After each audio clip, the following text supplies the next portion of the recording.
Going, everybody? How's it going, everybody? Welcome back to some more MPW.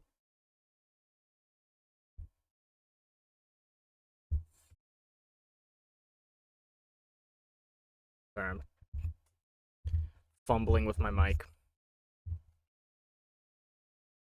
I might need to get a new mic one of these days, because it's like... This one's getting pretty old. This might be something I save up for. I might actually even get, like, because this is a USB one. I might try to get, since that I actually have a PC now, get a regular, like, mic. Okay. How is it going, everybody? MPW has returned. I'm gonna unmute this just to what my audio sounds like.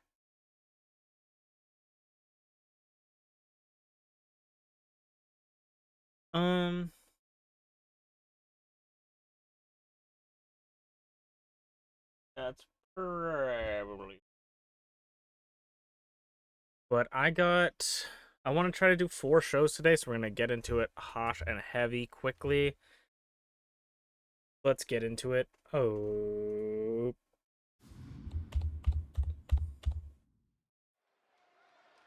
Hello, everybody, and welcome back to Masu Pro Wrestling. I'm your host and sole commentator, Masu Pro Wrestlington. And we are continuing off the Icon Division, or Idol Division, #1 Contenders Tournament. Thank you for joining us here tonight. No, this is the Icon. Have I found something immediately wrong with what I just, what I've booked? Yeah,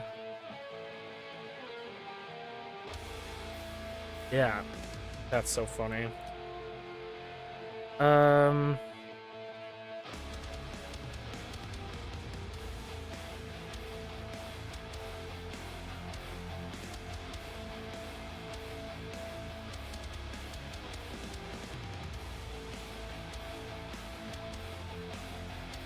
Give me a second while I check some stuff out.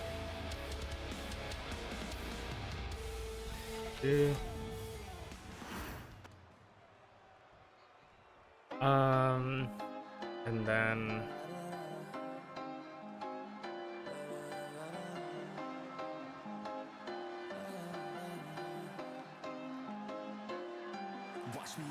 all right. That's so funny. Cause I was like, I made everything, and then I was like, wait, isn't Rize in the icon division now?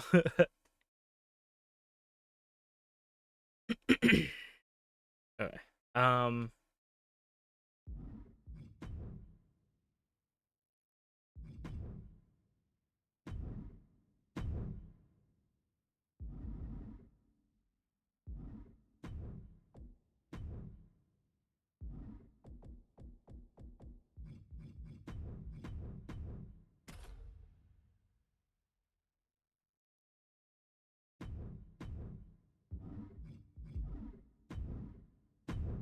All right, now I have an idea.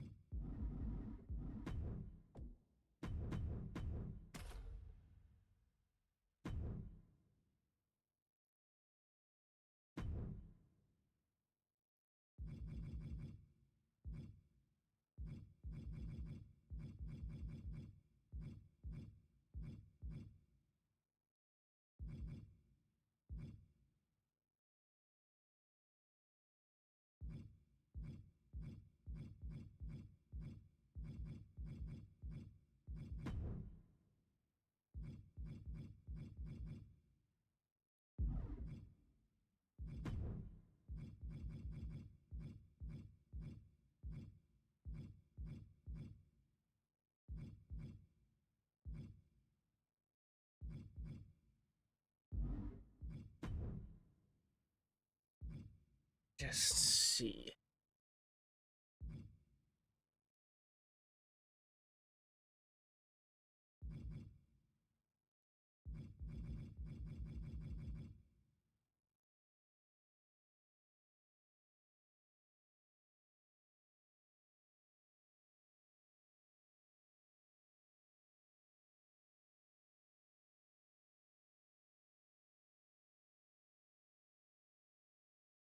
All right.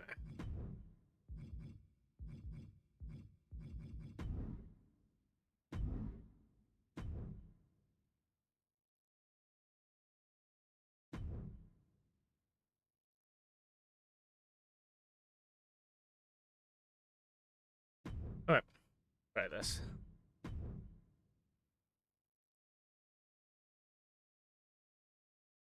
Let's get into it. Hello, everybody, and welcome back to Masu Pro Wrestling, and we are here to start out the Idol Division #1 Contenders Tournament. We're continuing it, and B.A. Tycho, last we saw these two was during a tag team match, and B.A. Tycho was just relentlessly assaulting his teammate, Greg. I mean, the hostility between the coalition has seemingly come to a boiling point. We're going to start this match off, Kodo versus Greg in the #1 Contenders Tournament for the Idol Division Championship. Losers of this match will go on to a qualifying match for the Golden Opportunity, much like the Icons did last month at Never Letting Go. We got to see Dragthulu capture the Golden Opportunity, and we'll see if that comes into play anytime soon. Greg, though, seems to be shot out of a cannon, shaking off those hits to B.A. Tycho. Kodo, of course, was so close to the Idol Division Championship and Never Letting Go. Made it all the way, but just couldn't. Oh, big splash. Kodo unfortunately tapped to Emrys Morgana and Never Letting Go, looking to regain that chance. And I mean, the damage has already been dealt to Greg here. Kodo could potentially see an easy win out of the corner forearm. And a Hurricane Rana, leaping Hurricane Rana.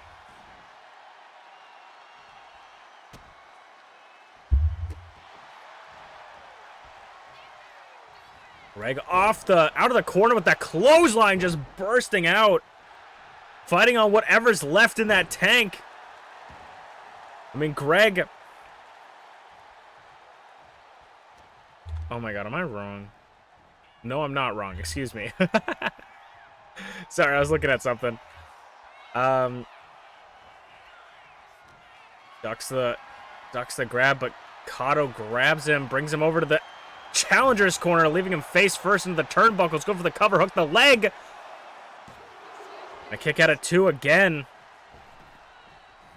I mean, this is going to be an uphill battle like a trout swimming upstream for Greg.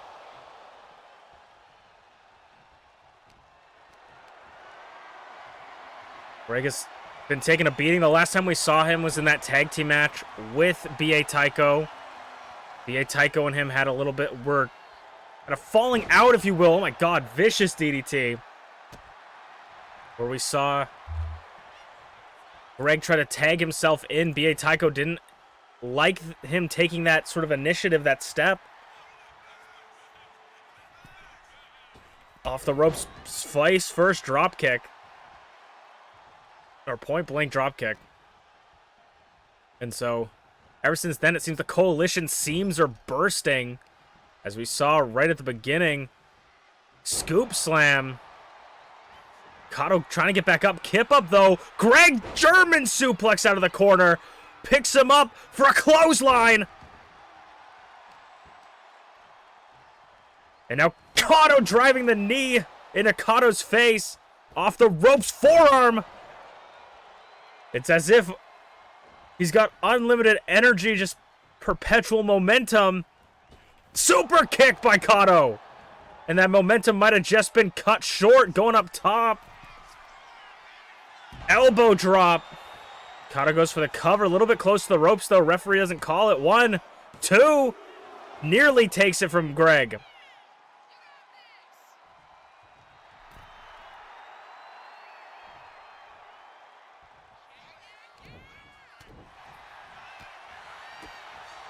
Now Greg with the combination in the corner. Oh no, that's not the Gregening. That was like a Gregening Falcon Arrow. Off the ropes. Goes for a springboard splash. Kodo had it countered. Gets behind. Zigzag. Now Kodo finally making it back up to the top rope. Going for a dark side of the moonsault, and it connects. To put Greg away. No, kick out of 2. If Greg could pick up a win here, this would prove a lot to B.A. Tycho about who he's messing with. But Kodo, I mean, the previous #1 contender, it's going to be a hard-fought victory. Greg now off the springboard over the top rope. Hooks the leg in the corner, sort of center of the ring. Kick out of 2. It's looking tough, but Greg is working his way.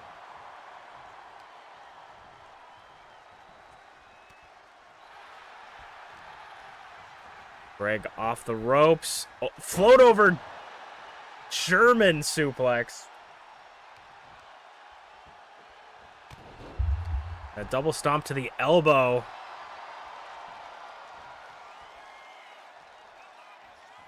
Off the ropes, I was going to say. Clothesline again. Kodo now trying to pick up some speed. Cover on Greg. Skirt shot. Near fall again.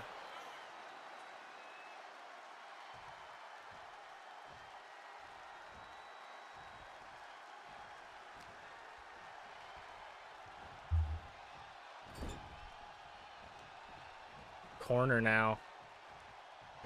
Scoop slam again, trying to set Greg up for something, and Greg is looking worse for wear. What is Kodo waiting for to get up to on his feet? My god, leg drop. Kodo looking for everything on the top. Elbow drop, trying to keep Greg down, but Greg just won't. Nearly taken Kodo going right through. Kodo spear! Speaking of going right through, Kodo spear from Greg! 2! Kick out of 2.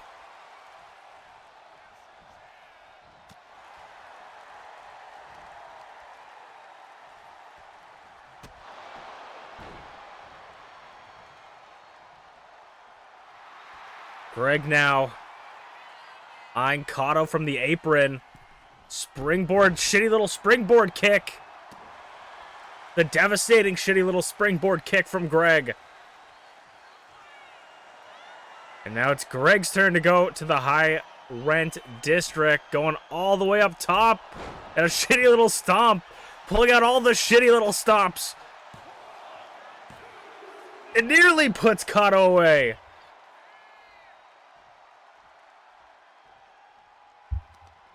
You have to be wondering what's going through Greg's mind here. What is it going to take to put Kodo away?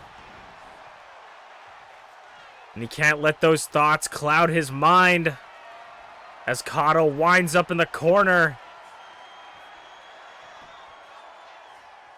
for a vicious buzzsaw kick to Greg. And I think Greg just might be out. 1, 2, 3. And Kodo picks up a win. Greg feeling... And there's B.A. Tycho mocking him from the stage. Referee trying to maintain control. And now Greg's taking the opportunity to head out there to meet B.A. Tycho. B.A. Tycho, of course, attacked him at the beginning of this match. These two exchanging words as Greg makes it up. And now Greg... He's gonna talk with their fists, B.A. Tycho and Greg. Security now being called, trying to pull B.A. Tycho, can't be contained. Clubbing blows in the back, the referee, the officials trying to hold them back as we'll move on to our next match of the night.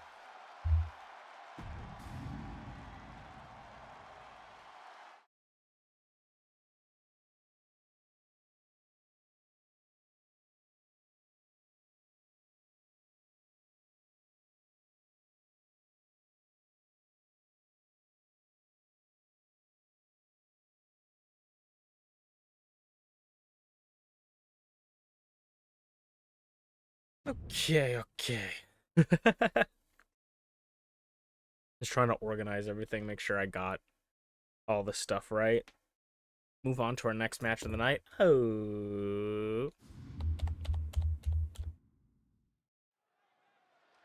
It took us a little bit to pull those two away and get them into the back, but it's time to move on and continue the Icon Division #1 Contenders Tournament. We got GlitchyBasturds, who was in the Golden Opportunity match, I believe, was unable to pick up the win, and is now looking to move her way up the ranks. The only person we got going for the Icon Division right now is Balloonus over Garreth.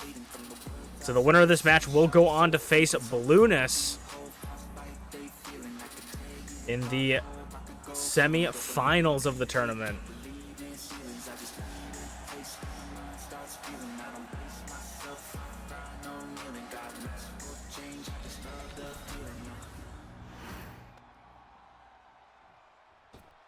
Glitchy is going to be going up one-on-one against someone we haven't seen too much of in MPW. Haven't seen too much what this kid's got in him. But it's Viren, the Alchemist, looking to see what possibly could be in the bag of tricks here tonight up against Glitchy. Could potentially see themselves in their first Icon Division Championship match.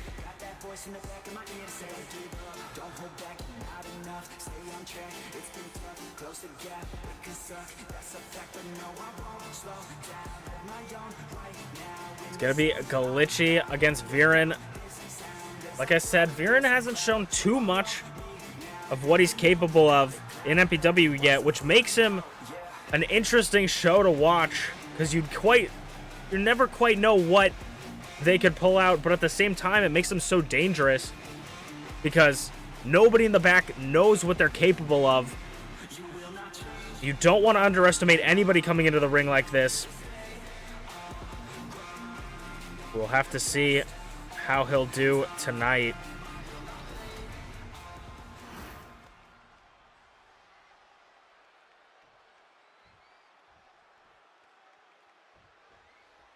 We're going to start off DDT straight up from Glitchy. I mean, Glitchy lost that golden opportunity. And she hasn't had too much luck in the championship scene in these past couple seasons, I feel. I mean, or at least season 3.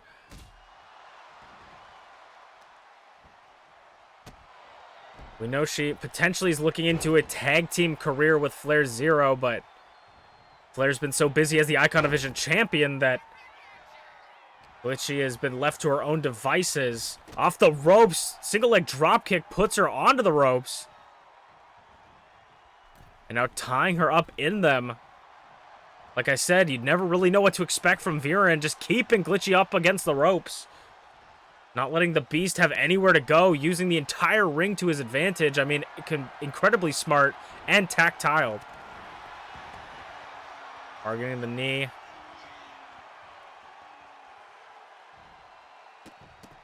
Now just stomping through the spine of Viren. On springboard, big moonsault, doesn't connect though. You can see him bounce off the apron with that impact. Picked up for a power bomb back and forth. Holding his own, ducks the clothesline. Rolls up, gets caught into a grapple DDT. Once Glitchy can get a hold of you, it's quite dangerous as Glitchy's going to go out to the French-Canadian commentators table. Viren swinging a miss. This time, though, connects by Glitchy. And Glitchy now taking Viren back into the ring. Off the ropes, ducks under. For a big boot, doesn't connect, though. Viren, a little bit all over the place. Caught from the back of the neck. Reverse choke slam. Sending Viren face first into eating some canvas. And an uppercut to the throat, my God. Trying to cut off the circulation of air in the windpipe of Viren, but Viren, combination, getting a little bit fancy, going for a head scissors, doesn't connect. But gets back up onto his feet very quickly. Sends Glitchy off the ropes, ducks under. Another one-legged dropkick, pushing her up against the ropes. And Viren, what could they possibly be planning? Removing the turnbuckle protection, the padding on the turnbuckle. You never know what this could mean. What are they looking for? Powerbomb position. Takes it to the other side. Face first into that turnbuckle. Referee's distracted. Trying to repair the turnbuckle. Goes for a pin. I mean, Viren just inadvertently could have cost himself the match there. Distracted the referee on its own pin. Sending Glitchy. Irish whip off the ropes. Running bulldog. Takes her down and the lights go out. And I don't know if you want to be in that position. I don't know if the lights go out. I might run if I'm in the ring with Glitchy. Giving her the perfect opportunity to strike here. On the shoulders, but Viren knows exactly what kind of damage she can inflict from up there. In the corner, Viren hopped up on something. Gets caught by it, though. You should not be taking illicit substances and wrestle. Hyperextending the leg is Glitchy. Just methodically targeting the limbs of Viren. Going up and over. Going to meet her on the outside of the ring. Senton on the floor. Kicks and punches. Glitchy. Face first.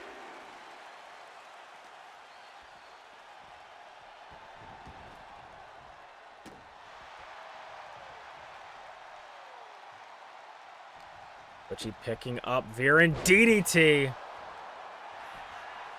Goes for the cover. Get a 1.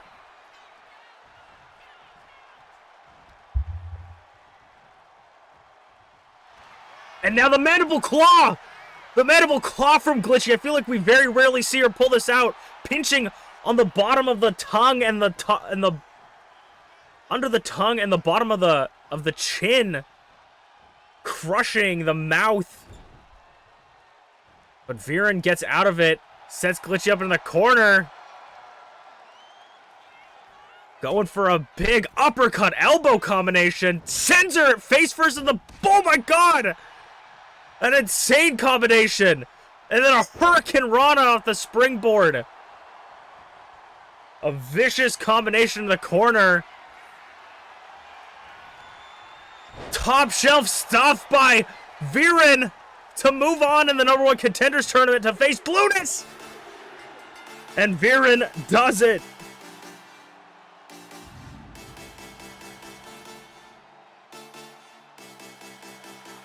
Viren is going to face Blueness in the semi-finals.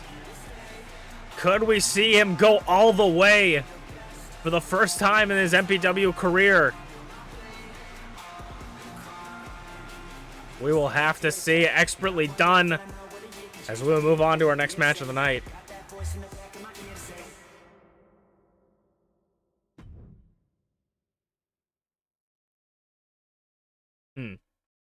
Wait. Right. I gotta...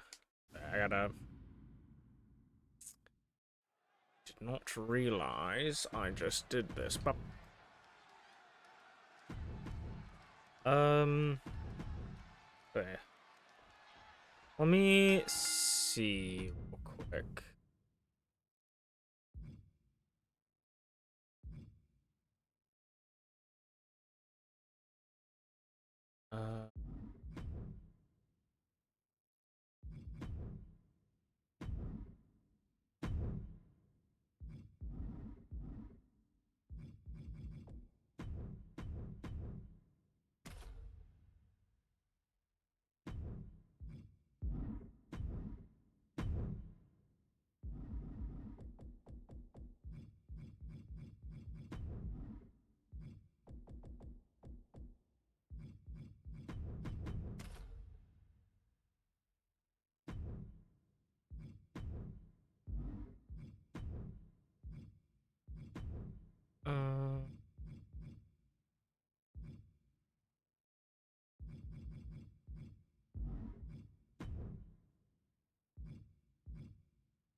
Do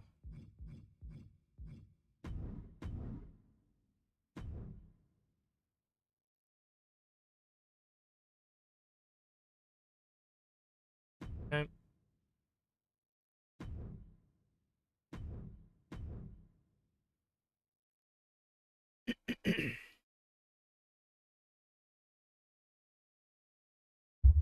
All right, let's get into the next match of the night. Ooh. Continuing the Idol Division #1 Contenders Tournament. B.A. Tycho, we saw him earlier tonight assault Greg during his #1 Contenders Tournament match. Successfully thwarted Greg, maybe looking to see if he can make it all the way, prove to Greg by any means necessary that he can get his hand on this Idol Division championship. I mean, B.A. Tycho always talks about withholding justice in the MPW arena, but it seems like justice is being thrown out of the window here tonight for his own goals.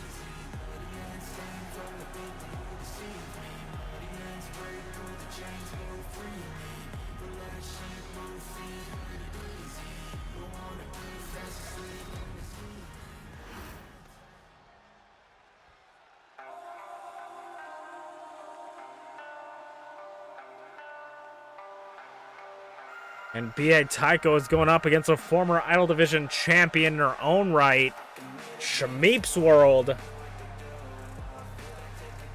Shmeeps has been relatively impressive this season, but just hasn't quite reached the heights in which I feel like she is able to. Shmeeps is always impressive. Former Idol Division champion, former Openweight champion. Looking to get back in that title scene. I mean, she hasn't seen an Idol Division championship since, I believe, Season 1. But I mean, since Season 1, Shmeeps has been a trailblazer. Was the one to defeat Draven during her undefeated streak. She was the second... Oh no, she saw... she had the Idol Division... She's a two-time Idol Division champion. She's a two-time Idol Division champion. And the second Idol Division champion to ever hold the belt. Defeated Draven.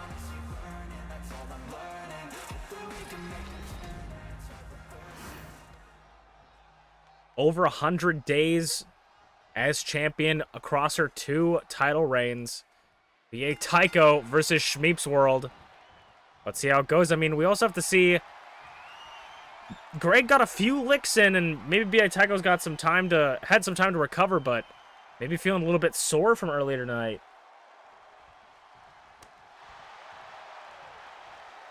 It's caught in a clothesline kip up from B.A. Tycho.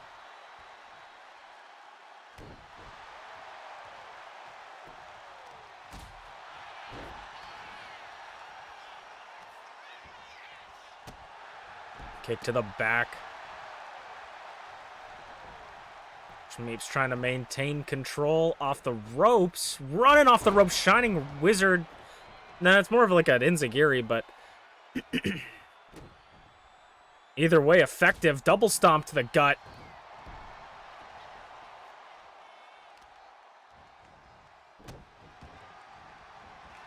Now Shmeeps going up top. She's well known for her high-flying maneuvers. He's gonna catch B.A. Tycho in that Hurricane Rana.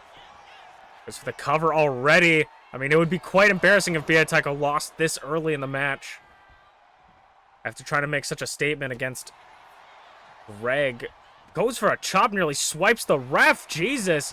You can just see the kind of wild, like, B.A. Tycho I don't even think is seeing what's going on.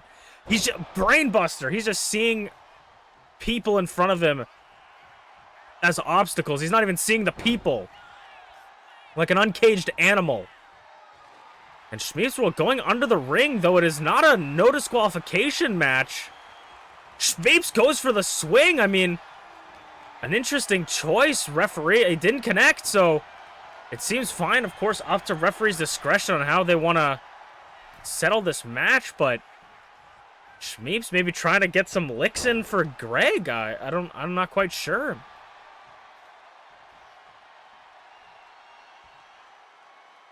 Shmeeps over the rope.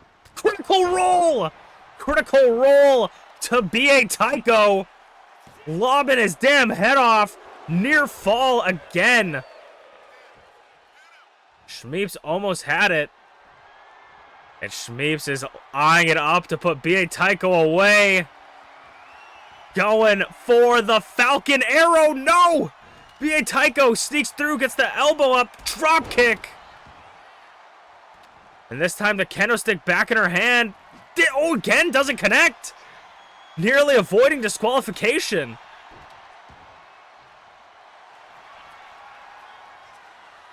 And now B.A. Tycho trying to slow down the pace of the match, get a submission hold in, and Greg is here! Speaking about getting licks in for Greg, B.A. Tycho in plain sight! And Greg breaks it up! B.A. Tycho maybe nearly one spear! Referee! Stunned shock as Shmeeps gets back up. Gonna go for the cover up. B.A. Tycho, was it enough? 1, 2, no, near fall. B.A. Tycho.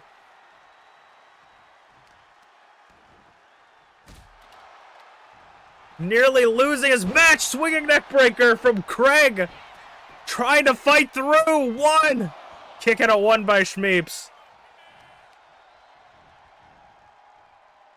Fisherman Buster. Kip up. Shmeeps back up on her feet. Trying to get him over closer to the ropes. Yeah, Tycho's not going to have it. Sends her off the ropes. Jumps over. And a slam tour the islands. Now B.A. Tycho looking for the kendo stick. The referee letting B.A. Tycho get those shots back in after the interruption between Greg cracking that over her skull. The referee is letting them fight, and you love to see it. Butterfly DDT! Hooks the leg on Shmeeps. 1, 2, and a near fall for B.A. Tycho.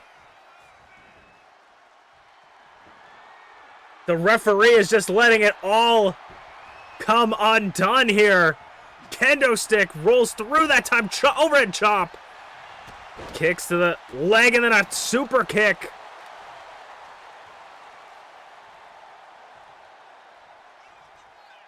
What is Shmeeps looking for? Kendo stick to the back.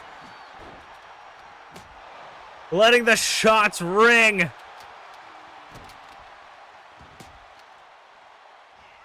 And now Shmeeps going up top for Around the World!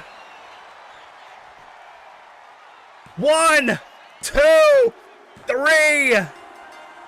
And the only thing B.A. Tycho and Greg have done successfully tonight is screw each other over. ShmeepsWorld moves on. And it's going to meet Kodo in the semifinals. B.A. Tycho, the coalition may have been completely broken here tonight. As we move on to our main event. Lurking while I pack for a convention. Ooh, have fun packing. Hope you have fun at the convention. That's exciting. Get on to the next match.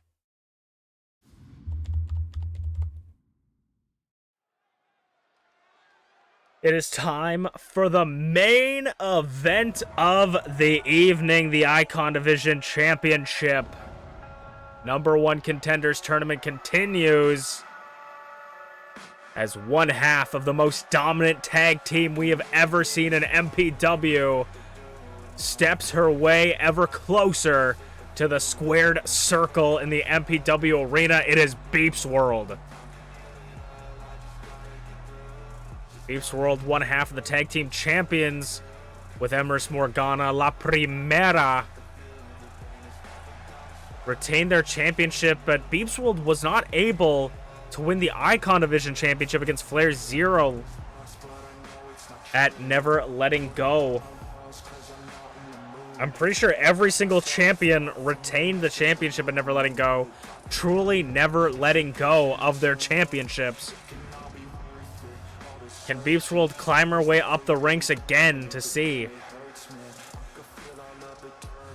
if she can make it all the way? Can she be Queen of the Hill again and meet FlairZero at Cursed by Success? Will ShmeepsWorld be the curse that FlairZero can't get rid of this season?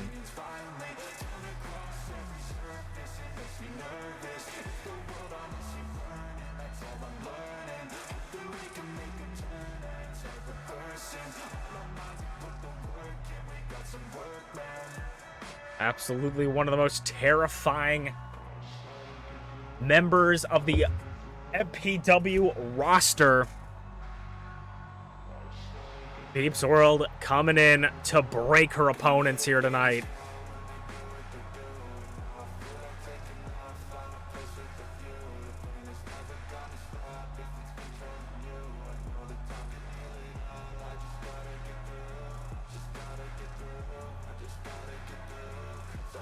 You know, Emrys Morgana is going to be watching closely in the back. She was not too pleased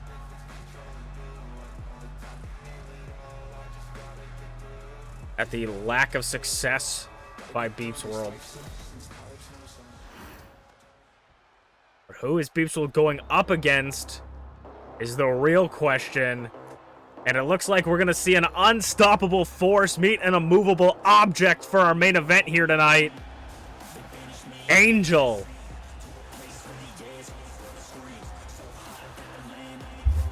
Angel has been looking for this Icon Division Championship since losing it to FlairZero. And since losing the championship to FlairZero in season 2, Flair has gotten 3 championships, 3 Icon Division championships. Angel is looking to make his way back to the top.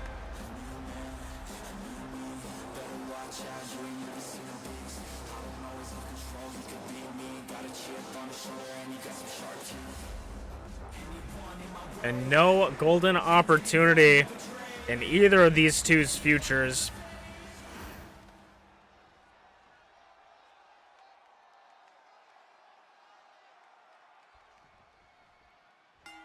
These two are going to go at it for our main event. As much as Angel hasn't had too much success, we've been seeing a lot of impressive maneuvers, new ways to inflict damage to his opponents. And we're going to see if he can use those against MPWorld. I mean, someone as thick as MPWorld might be a little bit hard to go up against her with any sort of unorthodox maneuvers, but I don't think it quite gets any more unorthodox than MPWorld. A knee strike.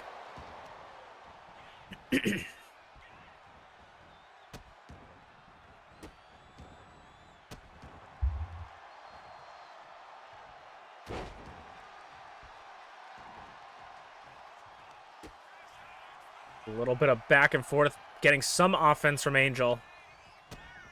But MPWorld does remain in control. Stiff shot to the back of the, to the spine. Tilt-a-whirl power slam. Just moving him like he weighs nothing. And MPWorld, of course, showing that mantra of break. Over the knee. Like a disappointed father, but Angel gets back up. Like I said, back and forth, the stare down. Neither of these two wanting to back down Angel. A little bit intimidated, and who wouldn't be, though, of MPWorld. Russian leg sweep.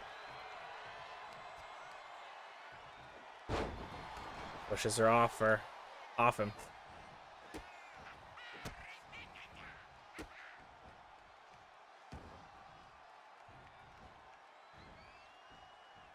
Now Angel grabbing the fingies. Double knee to the spine. I don't even really know where the weakness, where the weak point for Glitchy would be, but the spine seems relatively unprotected compared to the rest of her body, so that might be a good spot. Lifting Angel up and letting gravity do the work. A flurry of punches. Angel's gonna try and roll out the ring, but Glitchy is gonna meet him there with a big boot. Vicious boot to the jaw. Got that knee strike for his troubles now. And just manhandling him. Oh my god, tossing him into the apron. The hardest part of the ring. Face first. As face meets metal. It's like MPWorld scanned the arena for the hardest parts of it just to slam Angel into them. So Angel's going to make it back into the ring. Send MPWorld back into the ring. 7. Beeps gets Angel back up. Angel was maybe looking to use that turnbuckle for something. Ducks under. Big boot. Ducks through. Grabs her with a backstabber. Off the rope. Casket drop. Goes for the cover again, though, distracting. The second time tonight that the referee has been distracted by their own buffoonery. Uppercut to the throat.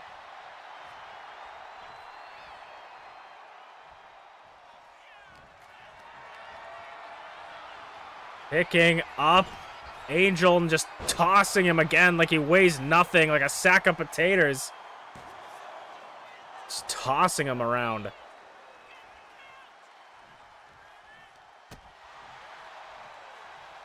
Angel gets a big boot. I don't even know how he reached that elevation for that.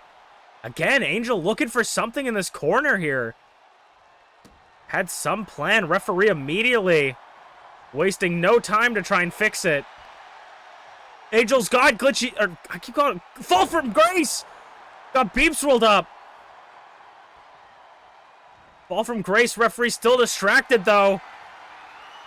And a spear. No, it's nearly tossed to the bottom rope.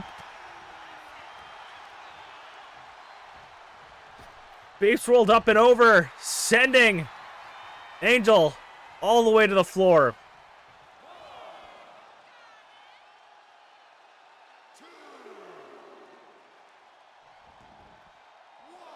I'll reset the count to 1. Meet him sort of on the ramp. MPWFINALLY's impatience showing here. Can't wait to continue toying with Angel. Like how someone would play with a Barbie doll, just ripping the hair out. Bearing him in the backyard. You know how every kid played with a Barbie.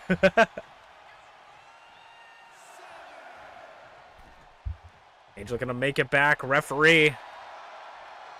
What is MPWFINALLY doing? Whatever it is. Angel doesn't like it. Strikes. Powerbomb. Jackknife powerbomb.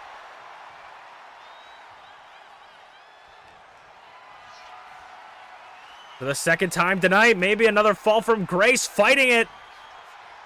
MPWFINALLY. Bainbreaker.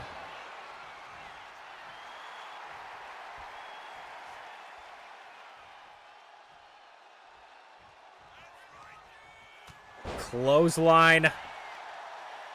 Pulls it right in for a natural 1.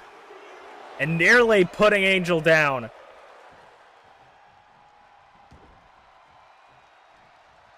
Angel fighting to get on his feet. Rolls her up, ties him. 2. Angel nearly scoring the win.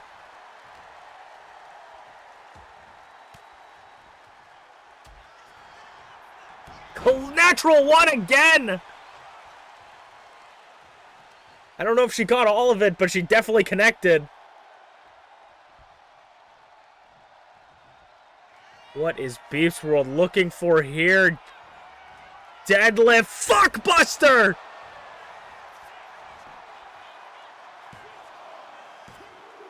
Nearly. Again. Near fall for Angel. And MPWFINALLY, that frustration showing, and I feel like that only makes her scary. Bainbreaker!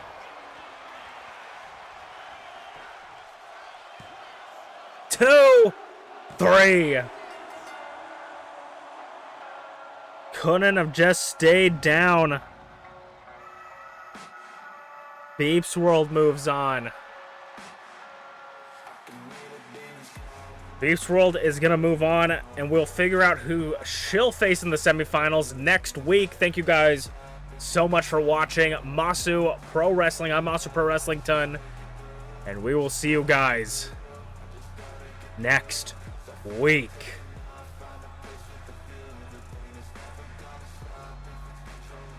Can MPWFINALLY do it? Make it all the way back? We'll have to see next time. It's not over. We're going to try to do 4 shows today. So that was our first one. So we got 3 more after this. We'll see. I'm a little bit optimistic, but we'll see. How are you doing, Burning Lava? How's it going, Shmeeps? Hope Bible study goes well. I gotta make sure everything's right because I moved a lot of stuff around.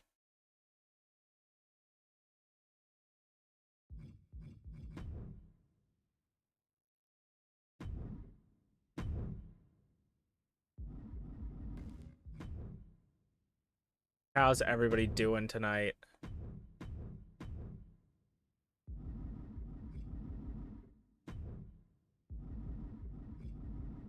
Okay,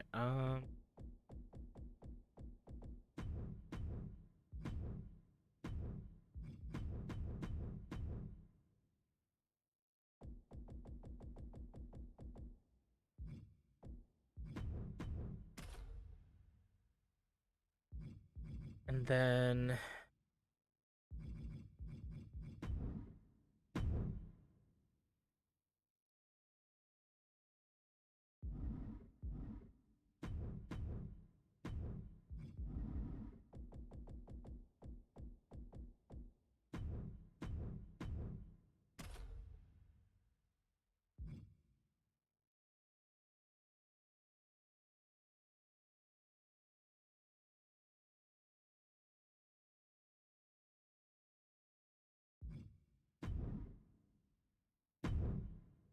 Sting.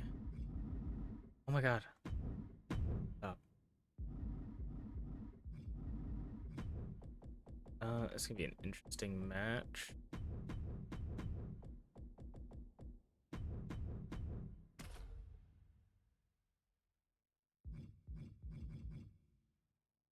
All right.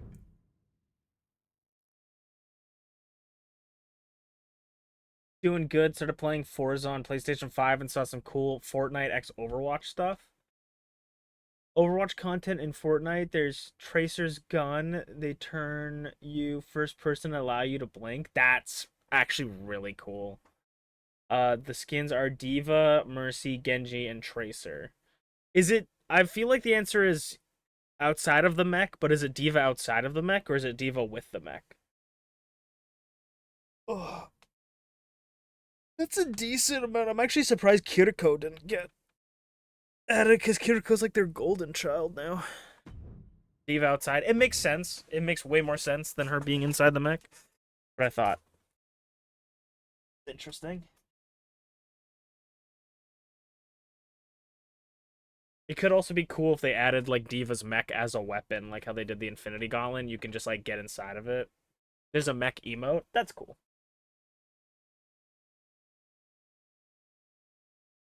Okay, let me double check some things.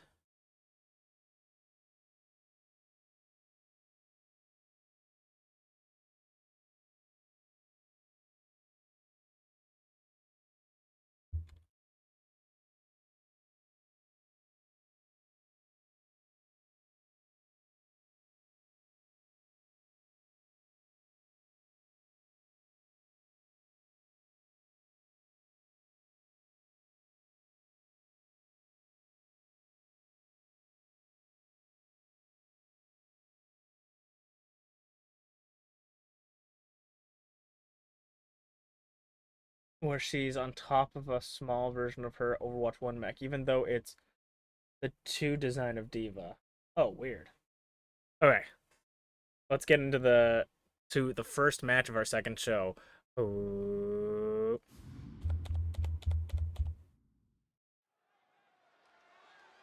Hello, everybody, and welcome back to Masu Pro Wrestling. I'm your host and sole commentator, Masu Pro Wrestlington. And we are continuing the Idol Division, or the Icon Division, #1 Contenders Tournament. The open weight champion, the self-proclaimed Panda Archon herself, Rize, making her way to the ring with the Shogunate behind her, AZ and Vyakaka, looking to earn her spot in the semifinals. The winner of this match will go on to face ShmeepsWorld.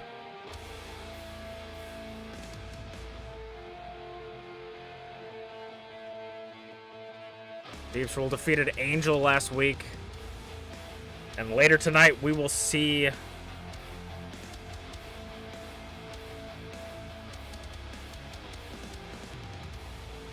we may see more matches. I'm starting to...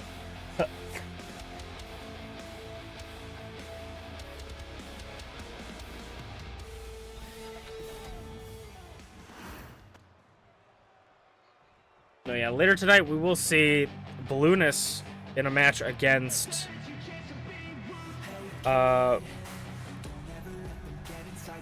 Viren.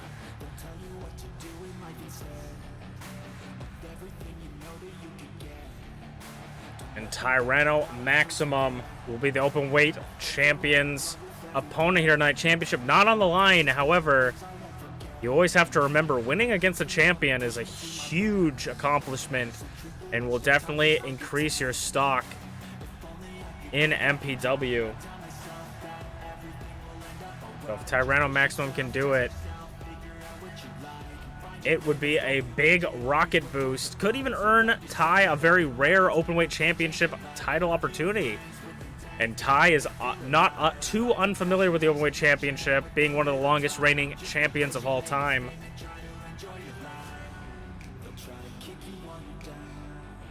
But one of the longest reigning openweight champions of all time is going up against the longest reigning Idol Division champion of all time, who just dethroned the longest reigning openweight champion of all time. I don't like calling out who I think is going to win or who I think is going to lose too early on, but I would definitely say that Tyranno Maximum is the ultimate underdog here. Not only is Ty at a disadvantage against someone like Rize, Rize's got the two members of the Shogunate in her corner.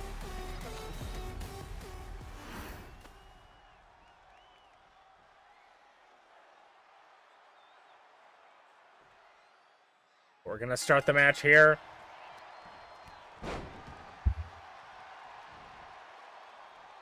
Unfortunately for the Icon Division, they don't got any consolation prize, but for the Idol Division matches we'll see tonight, the losers will move on to a qualifier match for the golden opportunity.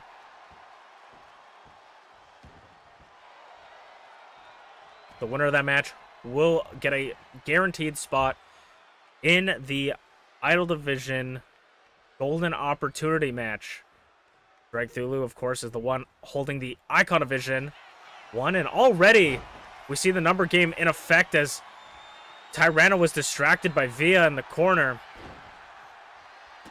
Nearly taken off guard, but of course Ty counters it.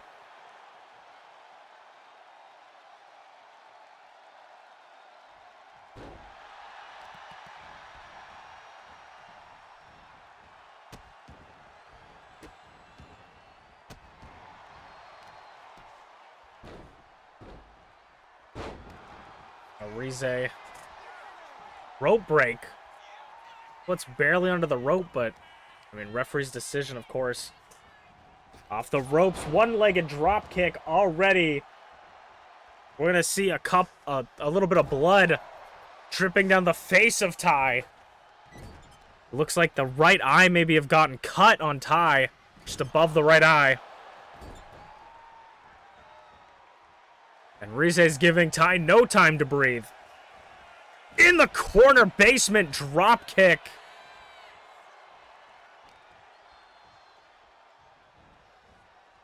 Rize is showing no mercy.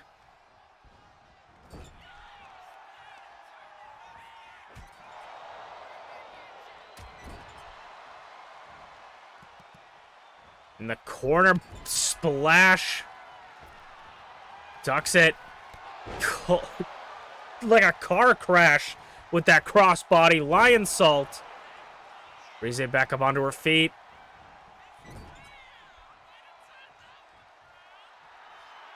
The openweight champion looking for something in the corner. Forearm.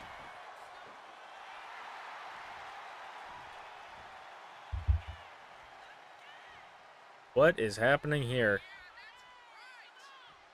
Like Ty is wobbling on the... There he goes. Wobbling on the apron. Gets back in. Rize gets hip tossed. Double stomped. Kick to the head. DDT. Vicious DDT into a kip up. Spiked Rize.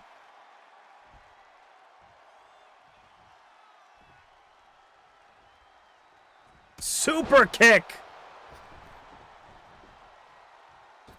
And now Ty going for a springboard, but nobody's there. Only going to be landing on his tailbone. On their tailbone hitting the concrete.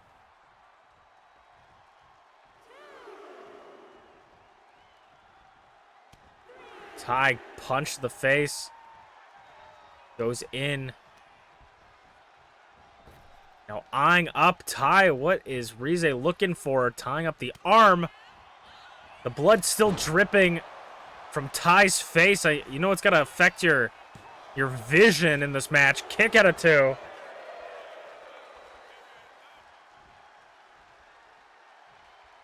A lot of Ty's momentum and a lot of Ty's moves are based on precise precision.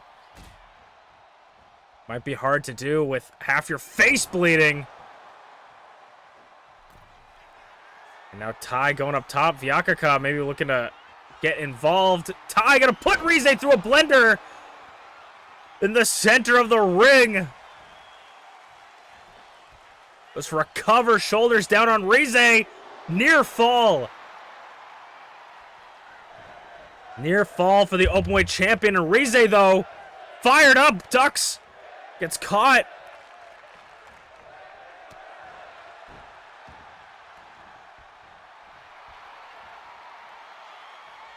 Rize was looking like she was getting fired up, but got caught. Hurricane Rana. Could we see a second one from Ty?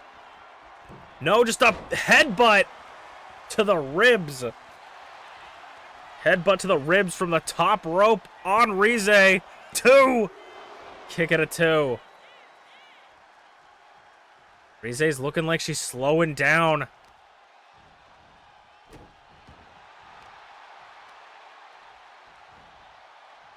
And now Vyakaka again trading words with Ty. Giving Rize the ever needed seconds to just get back up onto her feet. The Shogunate playing into effect once more. Rize gets Ty back into that corner. Sending Ty to the apron. What is Rize looking for? Knee strike. Leg drop. Guillotine leg drop.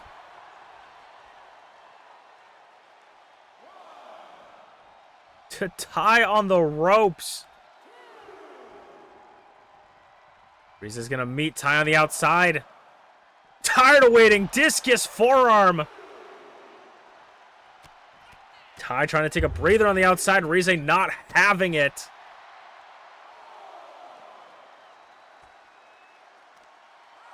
And a knee strike again. Already to the count of 5. Referee not playing no games. 6.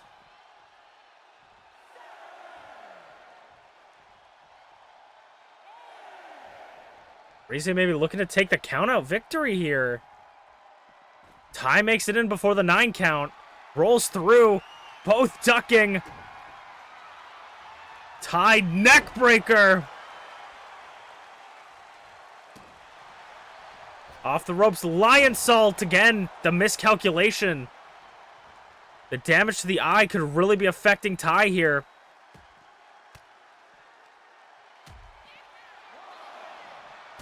Drop kick. Back on the outside. Crucifix driver. Shoulder blades in the spine and neck hitting the concrete. Discus. Clothesline. Trying to go for a Shining Wizard. 7. Ty getting back into the ring. Sending Rize out of the corner. Drop kicks. Shotgun drop kick back into the corner. Goes for the cover. Referee a little bit out of position. Kick out at 1. You see the bruising on the ribs of Rize.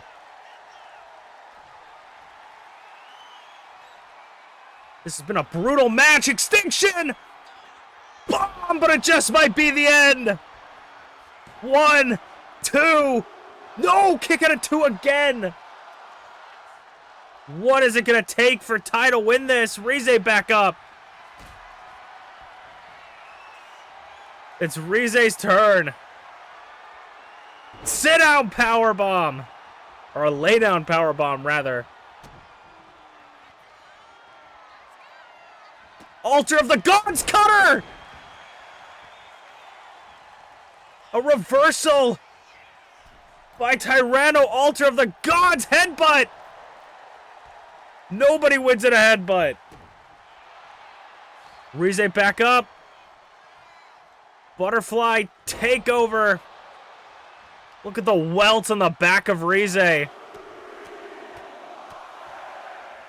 This is what people go through, all for a shot at the Icon Division Championship.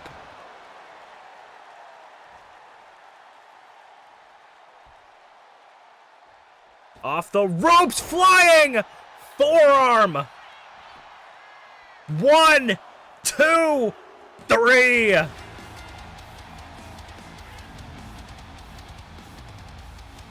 Clipping Tyranno's wings. And Rize picks up a win.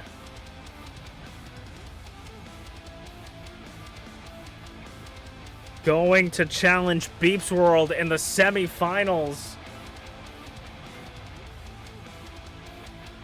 As we will move on to our next match, the Openweight champion could see herself having the Icon Division Championship. But we'll have to see as time progresses.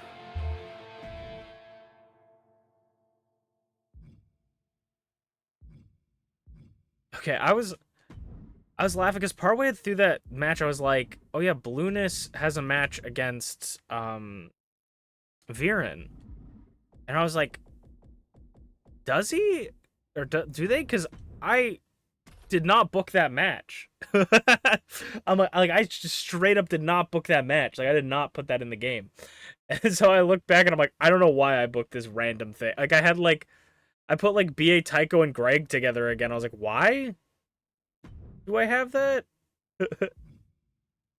But there we go. Acknowledge me. How's it going, Rize? That was a crazy match. I thought Ty had it. Ty's like the Dolph Ziggler of MPW in the most respectful way possible. Like, I feel like Ty doesn't win a lot of matches, but Ty always has like these matches where you think Ty's gonna win and then just doesn't win. But it's always like super like convincing. You know, you always go into a match where it's like you could look at the stats and be like, oh no, wait, Ty's winning. And then it's like, oh shit, Ty might win this.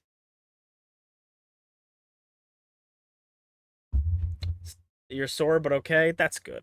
I'm glad. I heard you debuted a new model. That's pretty cool. I haven't checked it out yet. I heard Shmeeps is working on something on the down low. I don't think I'm allowed to talk about it, but on the down low ski. Yeah, that's exciting. We may have to update the MPW model again.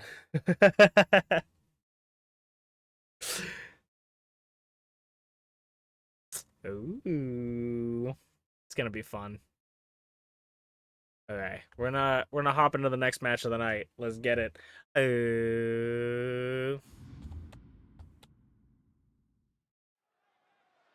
All right,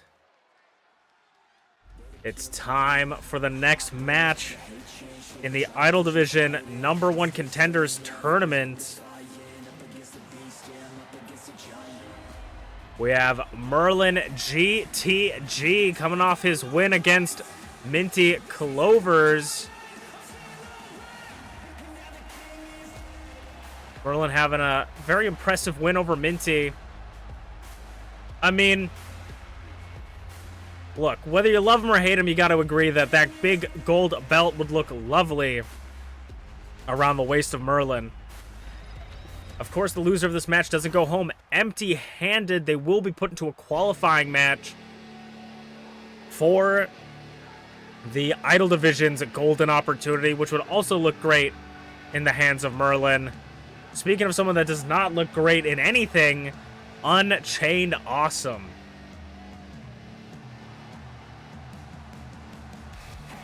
UnchainedAwesome picked up a win against MamaInu, dashing the dreams of the veteran to see that Idol Division Championship again, unfortunately. Unchained just enjoys ruining people's lives, and that's what he's here to do today. We'll see if Unchained has anything impressive to do, or is he going to put in the bare minimum and just get a paycheck? We'll have to see. Sometimes it's frustrating how much this guy can put, how much work this guy puts into doing nothing.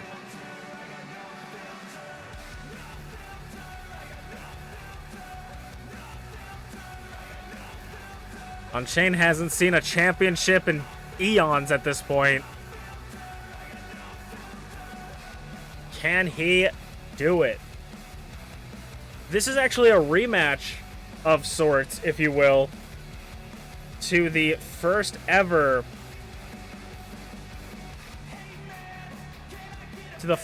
match in MPW history, a tables match between Unchained and MerlinGTB.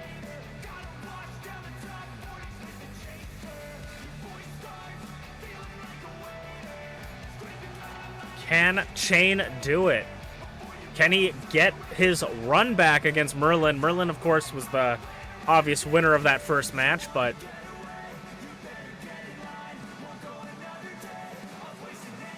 can these two friends and bitter rivals, who's going to come out on top between these two friends and bitter rivals? Merlin or Unchained? The match starts now, so that's how we're going to find out. Merlin straight out of the gate with a clothesline. Definitely damaging the face and also the ego of the man that calls himself the king of the clothesline. Chain pushing, though, in the test of strength. Chain coming out on top. That's got to damage Merlin's ego a little bit. Chain not known for his strength. Pushing Merlin up against the ropes. Referee's going to break it up. He wants to see them fight. Chain gets that right hand off again. Elbow, collar and elbow tie up. This time Merlin's going to push Chain back into the corner. Referee trying to break it up. Another clean break. Merlin gets his lick in there.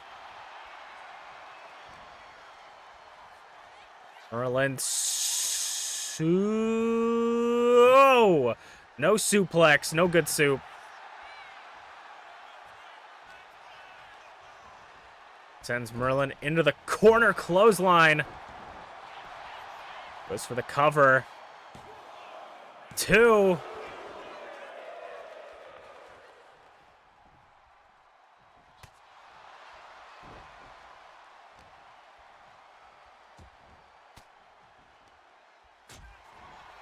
Now Merlin rushing him, rolls through, super kick, gets caught though.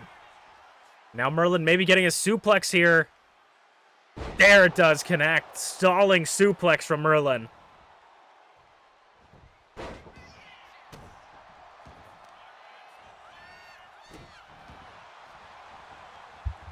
And Chain's gonna let his words speak for him instead of his actions here. Both these two love to talk, but Chain loves to get into the head of his enemies.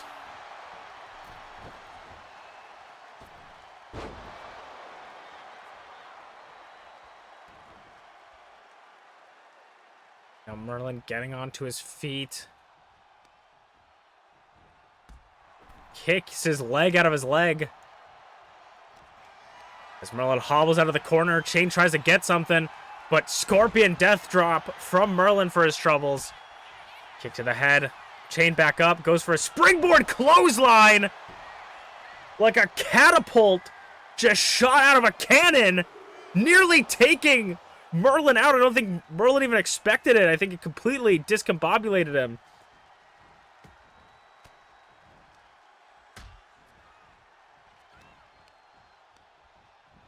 Now sends Merlin into the corner.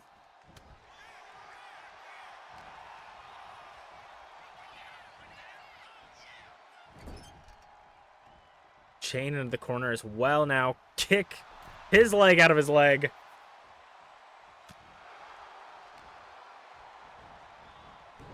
Picks him up for a Samoan drop. No! Discus chop. Chainmaker!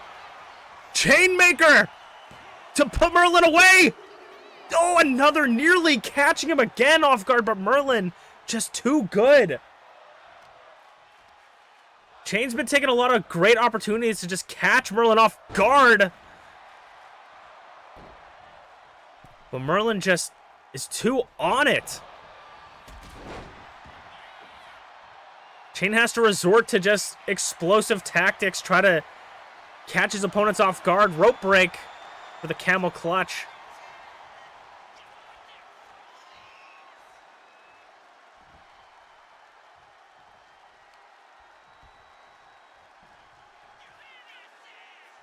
Merlin Wade slam.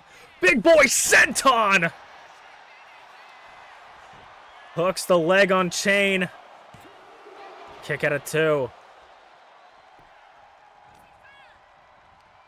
Sends Chain off the ropes. Cold shoulder. Reversed out of the way by Chain.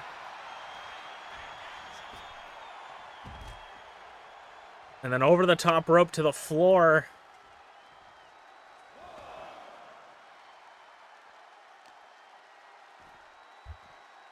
Chain working on the arms of Merlin. Those big biceps.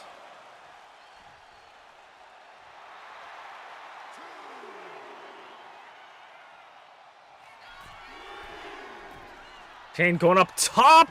Drop kick gets swatted, nearly bashes his head against the apron. That's how intelligent Chain is. But Merlin said, don't worry, I'll help you with that, with what you're trying to achieve here. Sends his head right against the apron.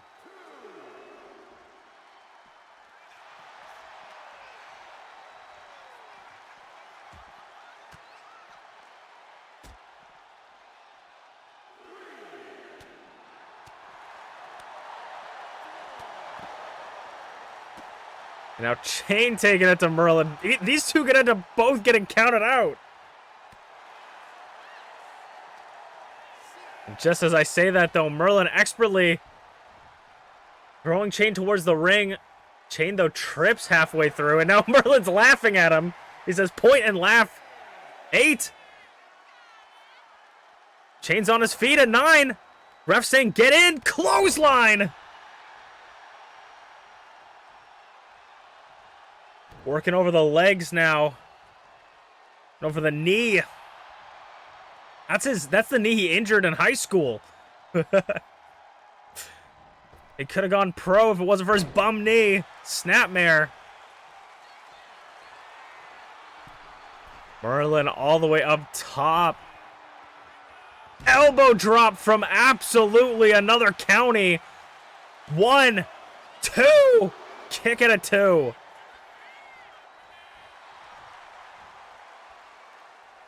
Merlin looking to put it away. Chain with the getting reversed out of the powerbomb. Once again, slaps him, spins him around. Chainmaker! Center of the ring! 1, 2, 3! And Chain moves to the finals. Merlin going to the golden opportunity match. Going up to the golden opportunity match. Could Chain be the #1 contender for the Idol Division Championship, his first Idol Division Championship? We'll have to see. He has to go through either ShmeepsWorld or Kodo, who we'll see later tonight. As we will see you guys in our next match. I'm sorry, he has a fucking trampoline now? Absolutely he does. He absolutely has a walk-in trampoline. We got the budget out here for Merlin, you know what I'm saying?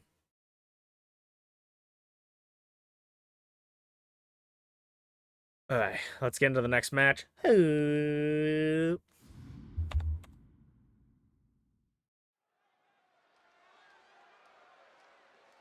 All right. Who is going to be the first person in the Icon Division #1 Contenders Tournament to move on to the finals? Former Icon Division champion, Ballooness, looking to make her way. I mean, she's proven time and time again that she can make it to the top of the mountain. She can become the bride, not the bridesmaid. But it seems like Flair just may be her kryptonite. Losing the championship to Flair and just haven't been able to capture it. And as the coalition falls around her, is this an opportunity for her to go out on her own, or is this going to be a potential chance that Ballooness is going to be like a child in a broken home, struggling to complete her goals here?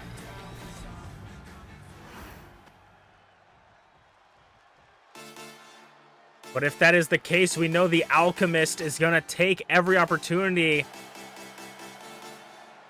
they can in this match to pull off a victory, coming off a big win against Glitchy.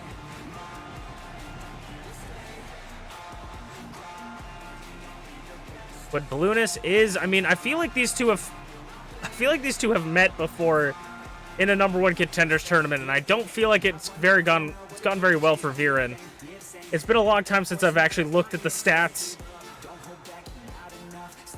so we will see.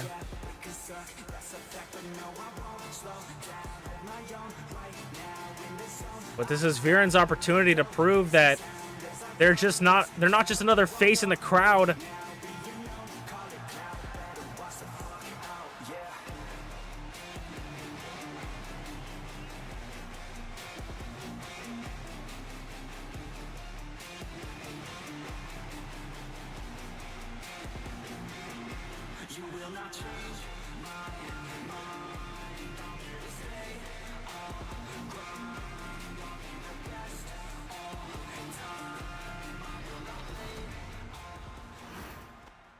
Ballooness versus Viren, two types of blues, two shades of blues, if you will, stepping into the ring. But who's going to be beaten, black and blue? We'll have to see as the bell rings. Viren already getting Ballooness into the corner early on, going coast to coast here with that forearm and taking her out with a power bomb.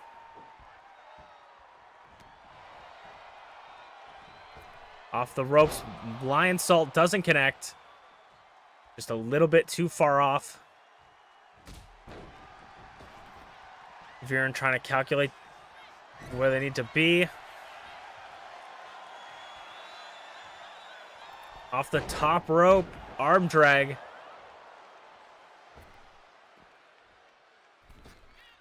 And a senton that literally barely anyone can ever hit except for Greg, I think. Viren sends Ballooness off the top rope. Tilt-a-whirl backbreaker. I mean, so far it's been a pretty good look for Viren, but these minor miscalculations could add up and could potentially cost Viren the match. Ooh, it's speaking. Reverses the pin, gets kick out at 1. Drop toe hold.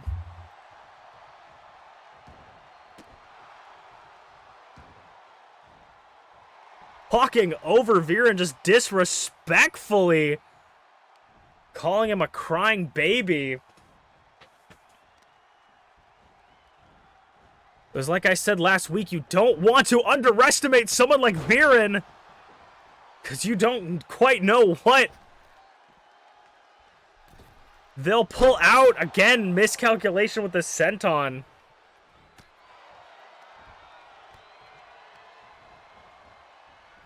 That senton is a very precise distance.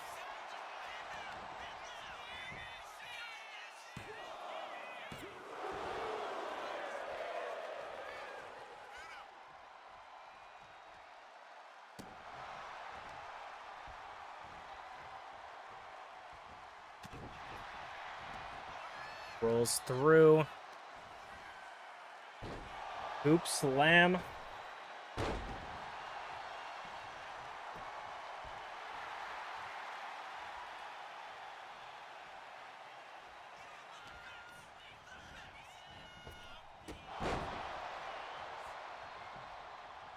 Catching him once again. Blueness is looking a little bit tired out, but she also looks like she wants to finish it with the high knee. Launching herself off the ropes.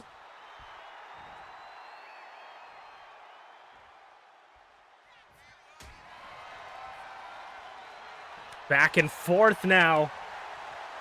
These two chopping at each other, but Blueness... Viren keeps calling for the slaps. I mean, I like getting slapped by a woman as much as the next guy, but this is for the Icon Division #1 Contenders Tournament.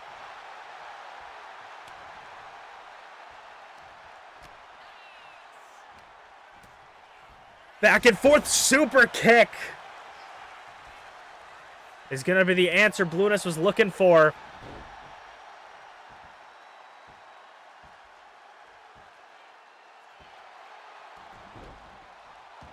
Rolls.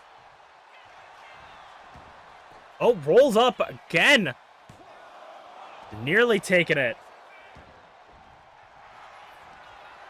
Viren. A strange mixture in the corner. Rolls away from the ropes. Expertly done. Strange mixture from out of nowhere. Kick out of 2. We know that Blueness is definitely feeling the effects of the strange mixture. The senton finally connecting.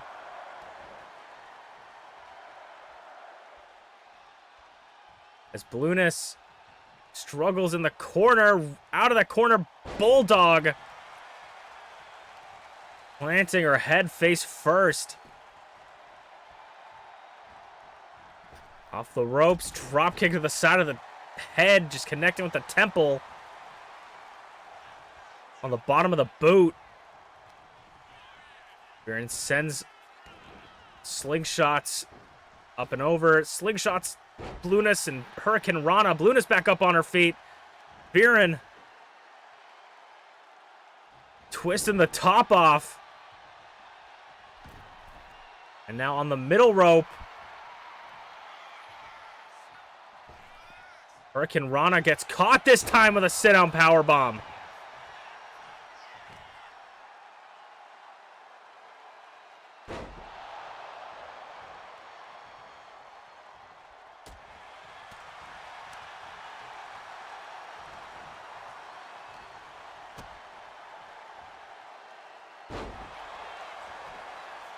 Roll over. Oh, and nearly holds her down. Viren in complete control right now. Rights and lefts. Off the rope. Lion Salt again. Goes for the cover. Kind of near the ropes, though. Viren is looking for anything to end this.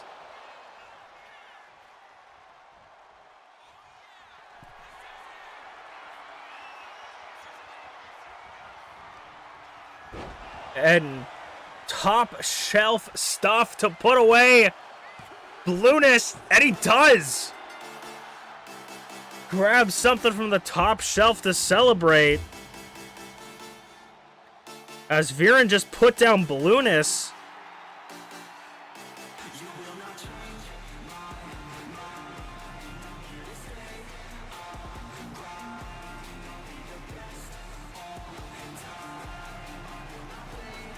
And it's going to be the first one to move to the finals for the Icon Division.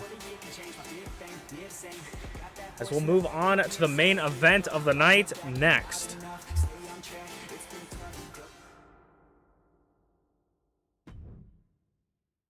Okay, I gotta go to the bathroom super quick, so I will be right back.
All right. Oh, we back. Oh, we so back. My goal was to try to do 4 shows tonight, but I honestly don't know if I can. I'm gonna try and hit the 3 and like 3 mark, and then we'll maybe do the last show on another stream, and then we'll do like Tomodachi Life after it or something. We'll like start the first half as MPW, Tomodachi on the second, but let's get into it, because I definitely want to do Tomodachi Life again. Let's get into it. Oh.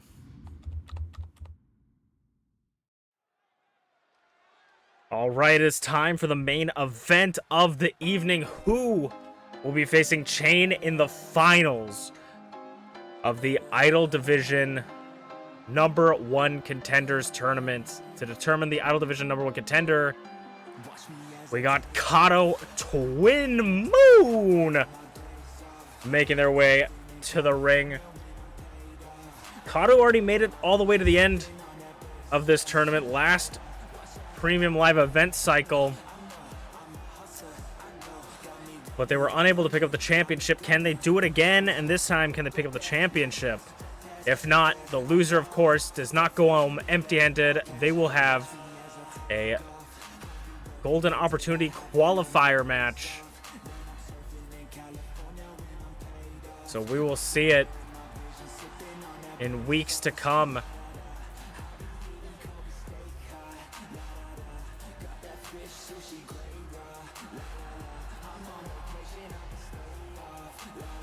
And Kodo has been pretty impressive. Beat Greg. They've been impressive this whole career for Season 3. Beat Greg after B.A. Tycho assaulted him during his entrance. And if Kodo can pick up a win here, Kodo has a history of beating Chain, so can Kodo do it? Can they beat Unchained? Or can they beat Shmeeps to beat up Unchained? But someone that's not too unfamiliar with beating Chain, it is ShmeepsWorld. This might be the hardest obstacle Kodo will have to face. The former 2-time Idol Division champion, former openweight champion. Can ShmeepsWorld do it?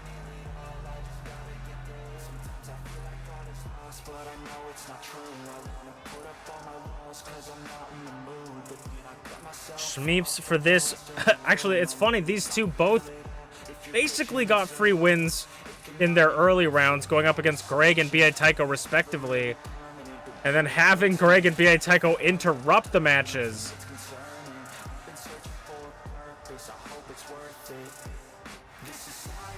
So both these two kind of had, I wouldn't say easy matches, but they definitely had advantages going into their matches, and now they're going to face each other here tonight. So they may even be the freshest in this tournament.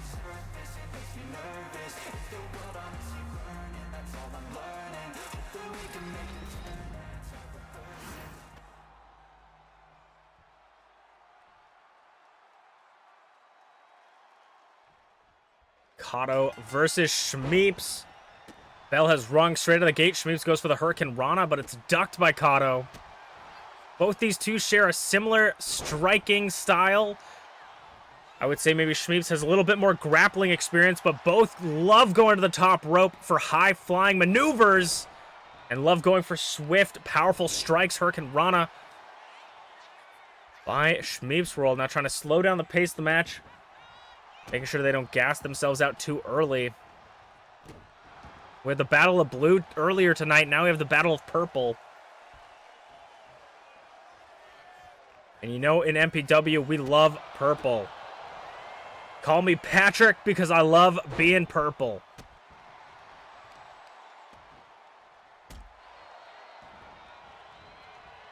Shmeeps looking for something.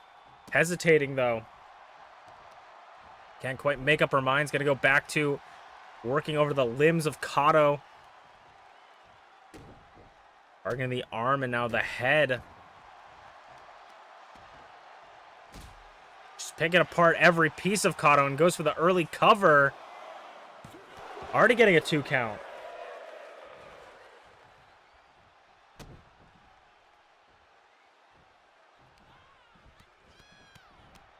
Kicks to the head.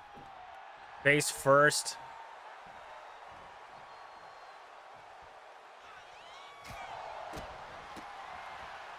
Up and over. Head scissors spinning. Gonna make Kodo dizzy. Kodo might just pass out from all the spinning. Ducks under for the clothesline. It looks like Shmeeps really has been kind of maintaining control this whole match. But of course, just as I say that, Kodo gets a little bit of offense. Jumps over. Drop kick! Like a shot from a cannon. Nearly breaking Shmeeps' back. Kodo looking for a springboard. Drop kick as well. Kip up. Shmeeps back on their feet. Drop kick. But third time's not the charm here. And a Frankensteiner! Poison Rana from ShmeepsWorld. Drop kick of her own. Piercing right through Kodo's armor.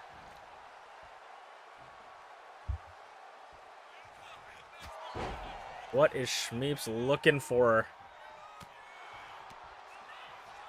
Counters the forearm. Sends Shmeeps into the corner. No, Shmeeps reverses it standing. Spanish fly. Controlling that momentum. Impressively done by Shmeeps, but Kodo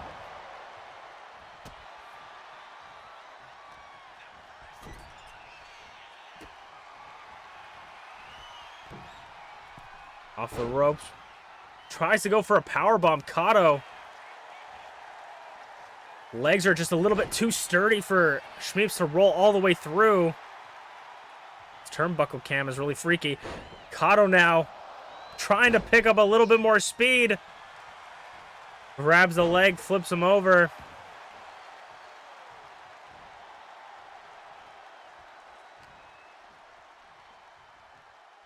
Send Shmeeps into the corner. And a power slam. Kodo might be looking to put Shmeeps away. Waiting for her to get up top. Leg drop from the top.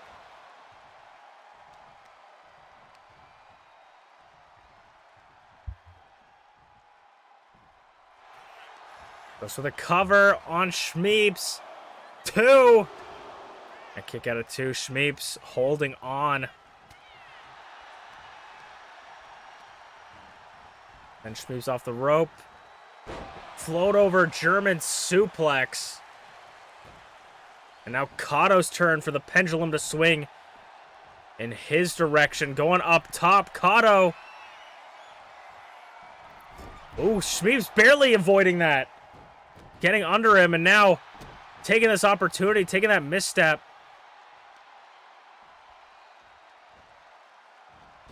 Off the ropes.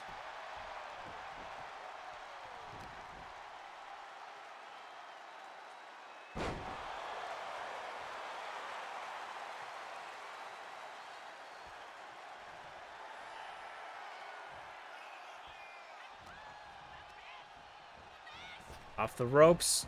It's going for maybe that drop kick. Kodo has a reverse, and Kodo was just looking for any opportunity to end this match. Get a 1.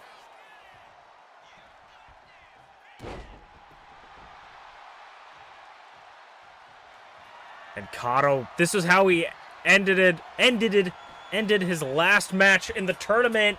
The buzzsaw kick! Straight to the temple on Shmeeps. 1, 2, near fall for Shmeeps. Kodo thought that maybe he had it.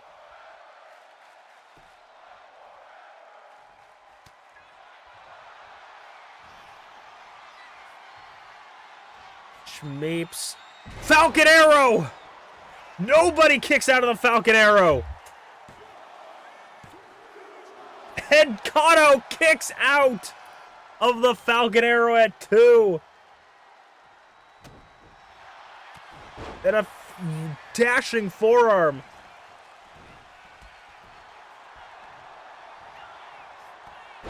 Clothesline from Shmeeps. Trying to keep Kodo down. Could this Kodo be in position? Oh my god, I thought that was incredibly cool. I thought she was going for a critical roll. Turned it into like a Hurricane Rana. Maybe looking for another Falcon Arrow. Kodo reverses or slides out of it. Sends Shmeeps off the ropes, jumps over. Super kick!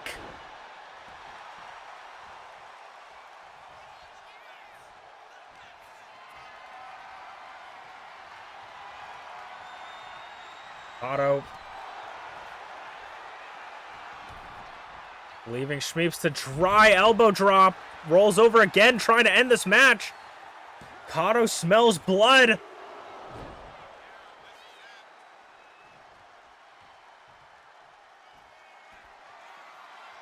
Up top as well. Looking to end it. Dark side of the moonsault! 1, 2. Oh my god!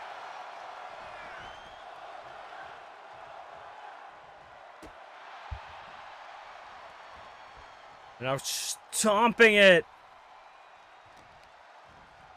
Shmeeps will not say die. What will Kodo have to do? Going outside the ring. Springboard dropkick wasn't close enough though. Recovers from that misstep. No, Shmeeps though. Targeting the knee. Both getting kicked in the legs. Drop kick.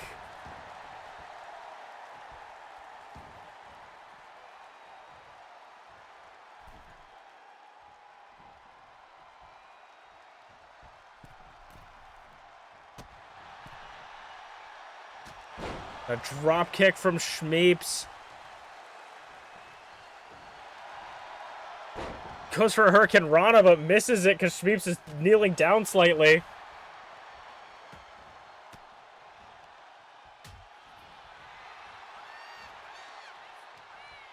Shmeeps sends Kodo into the corner. Going to the other side. The battle line's been drawn. Forearm. Shmeeps. Double stomp, doesn't connect. Rolls through. Gets clotheslined. These two just absolutely doing whatever it takes.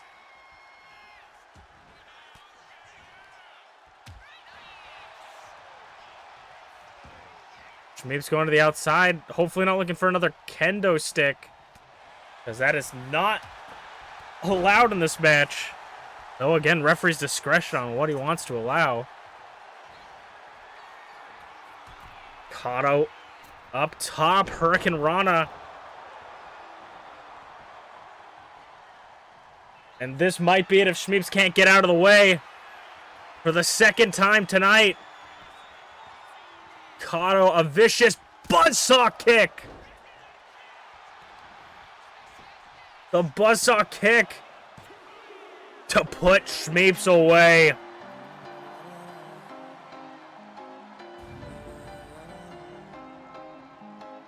Shmeeps will get a shot at the golden opportunity next week. But Kodo is going to go up one-on-one against Chain for the #1 contendership. And if I'm Kodo, I'm feeling incredibly confident. Thank you guys so much for watching Masu Pro Wrestling. I'm Masu Pro Wrestling Ton, and I will see you guys next week. It was a pretty good match overall. Also, how's it going, Big Chum Bussy? If you're still here, I maybe already left, but how's it going? Also, partway through that match, I was like fucking doing math, trying to figure out like what we're doing, but I have what we're gonna do for like the next matches, because I'm pretty sure I was supposed to do a match on this week, but it works out.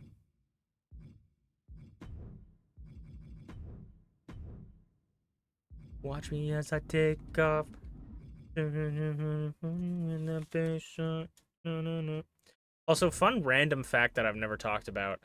I got copyright claimed one time because of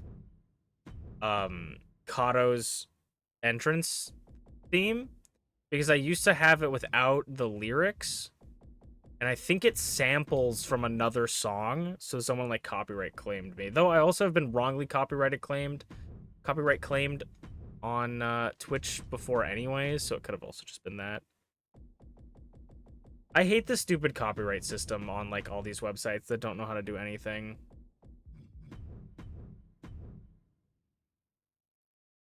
They still have the bruised eye. Yeah, it's a battle scar. These battle scars. Um.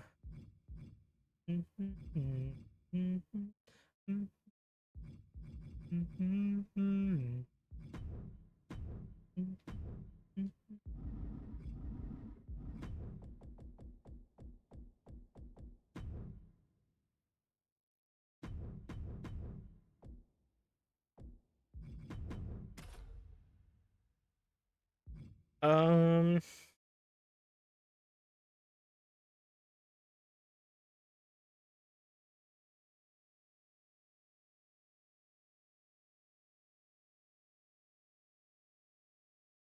Yeah, no, I think I kinda effed up because we need to do a specific match. Um,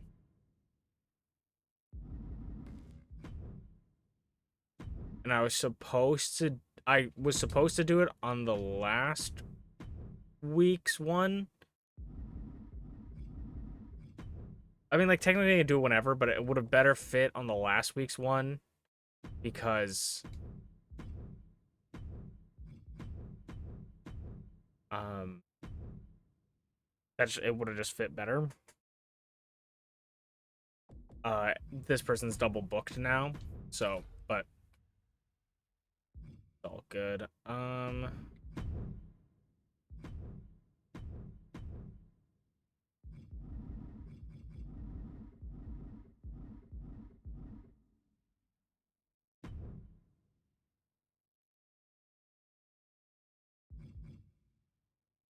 I'll just have to remember to that. Uh,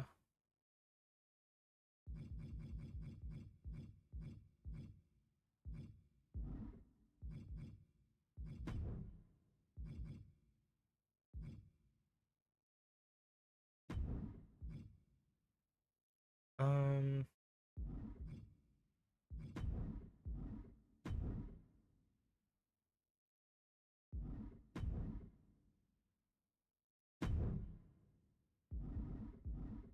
and I'm trying to think of what match I want to put here. We just kind of need like a random match because it's like I have a very awkward sort of thing here. Just do that, I guess.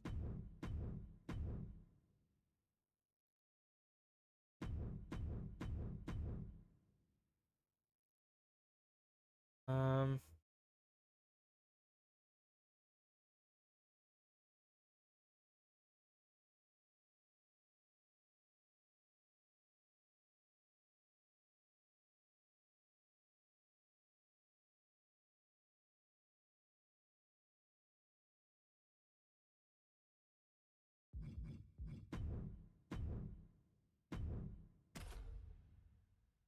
hmm.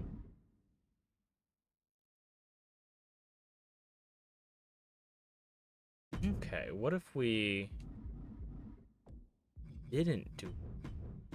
What if we added some spice to it?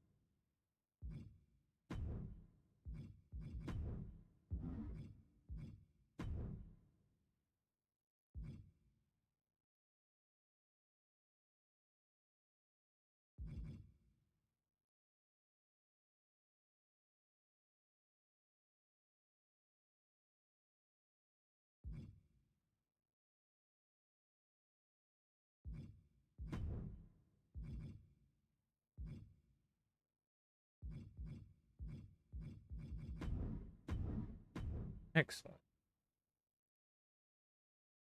All right.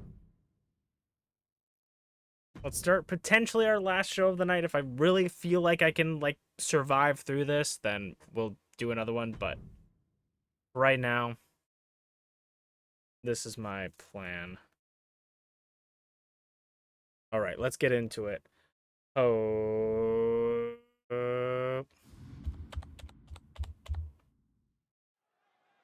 Hello, everybody, and welcome back to Masu Pro Wrestling. I'm your host and sole commentator, Masu Pro Wrestlington. And tonight is the night we determine the final member of the #1 contenders match for the Icon Division Championship. The self-proclaimed Panda Archon herself, with the Shogunate in her corner once again, the openweight champion, Rize, is here, making her way to the semi-finals by defeating Tyranno Maximum. Is going to go up against the devastating and strange MPW one-on-one to determine who's going to go up against Viren next week for the Icon Division #1 contenders match and challenge FlairZero for the Icon Division championship.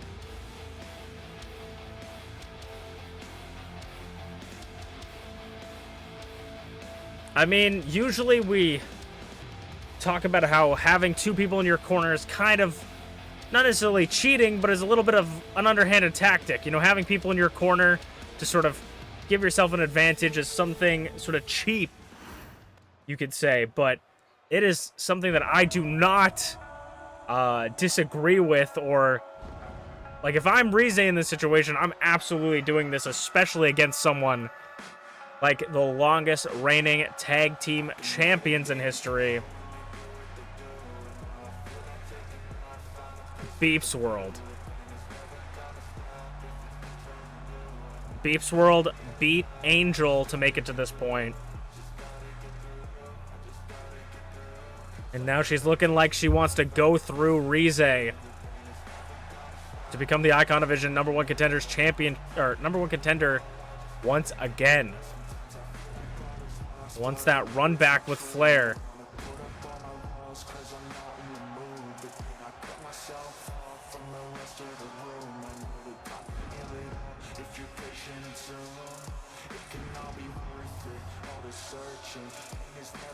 Can Rize beat MPW, or will MPW break another member of the MPW roster here tonight?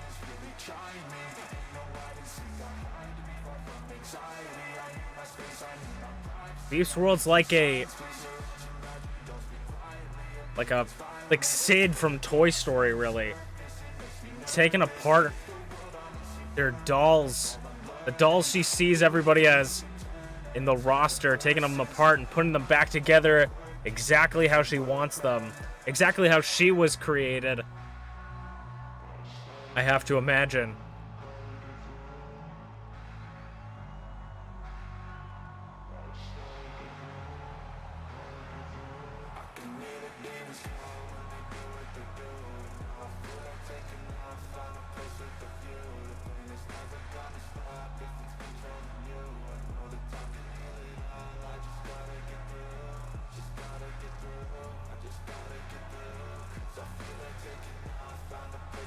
This is an opening match that should be the main event of See You Next Time Season 3. These two have so much star power that this being given away for free is nearly highway robbery. Rize versus MPW. We're going to start off with a shoulder and elbow tie-up. Pulls her down, does a little drop kick on the floor. Definitely the strength and height difference goes to MPW. However, Rize is no slouch, the longest reigning Idol Division champion in history.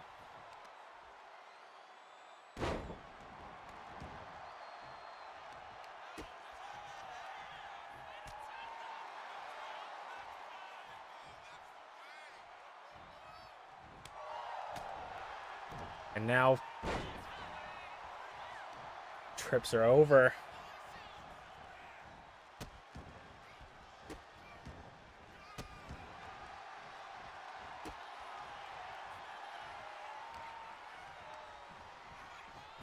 Sends Rize into the corner, and AZ getting onto the apron, already trying to help out their leader of sorts, if you will. I mean, I'd argue that Rize is definitely the leader of the Shogunate. Looking out for their captain.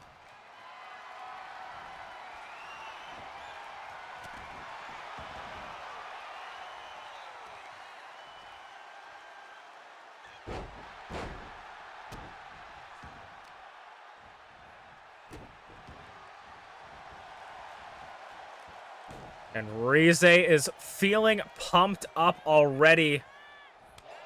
Chops and punches in the corner. Hooks arm over suplex. The fact she can even lift some of the size of ShmeepsWorld is insane. Off the ropes.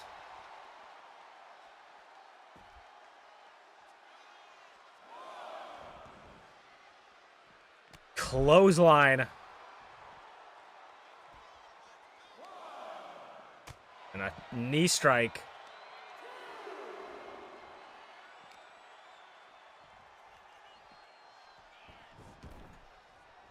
Sending Rize back into the ring.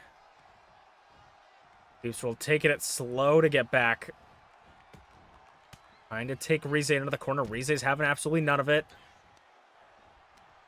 Sending ShmeepsWorld off the ropes. Single leg drop kick, swatted like a fly. And now getting some chops and punches in. And speaking of chops, the trading blows back and forth. Rize trying to chop a tree down. Backing ShmeepsWorld up into the corner. ShmeepsWorld gets another one in. Rize's on wobbly feet. And a clothesline. Pulls her in.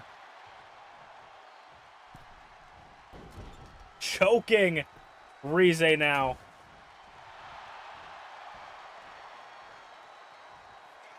Goes for the cover on Rize. Kick out at 0. I was going to say kick out at 1. Kick out at nothing for Rize. Rize not wanting to show any sign of weakness. Natural 1. Turning Rize inside out. And Rize is back onto her feet. I didn't know ShmeepsWorld could feel fear. As she sees Rize back onto her feet, immediately cracking the arm. Rize going through, going through the middle rope maybe. Gonna meet on the outside.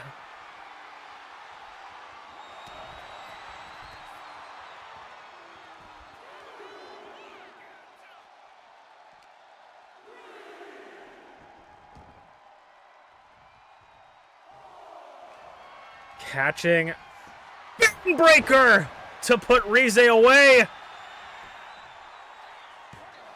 2 counter right as she entered the ring, and now ShmeepsWorld again throwing that tantrum.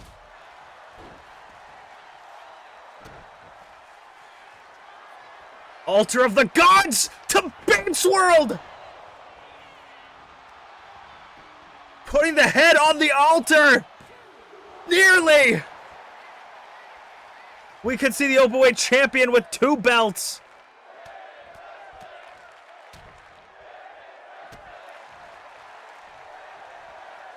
Rize going outside. What is she looking for? Off the ropes, flying forearm. This is how she won her last match. This is how she won her match last week. 2 near fall.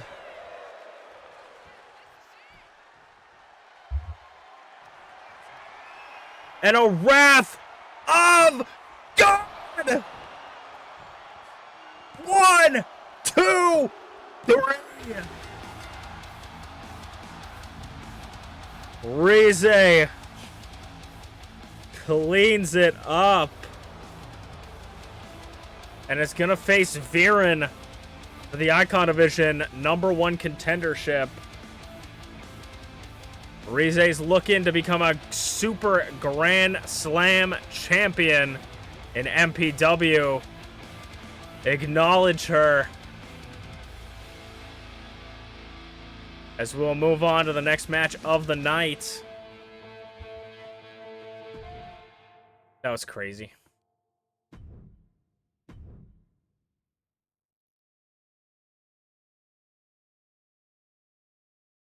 All right, let's get into the next match.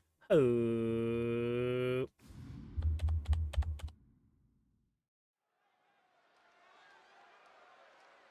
It is time for something that isn't a #1 contenders match, isn't necessarily an important match. We gotta fill in some time, but it's gonna be absolutely, undoubtedly a wonderful match. This is the one member of the coalition we haven't seen since BA Tycho and Greg's falling out. We know that he is undoubtedly, absolutely, inquisitively, unchallengeably a bear. A bear. Of course, we know a bear has always really been on the side of his friend and maybe best friend Greg. But at the end of the day, he is part of the coalition, so you never know where a bear's loyalty lies, especially when it's, sometimes debatably a wild animal. You can only train a bear so much. We haven't seen a bear's perspective on any of this that's been happening. We know where Balloonist stands. B.A. Tycho's good little soldier is trying to work her way up the Icon Division #1 contender ladder. Or she was knocked down a peg.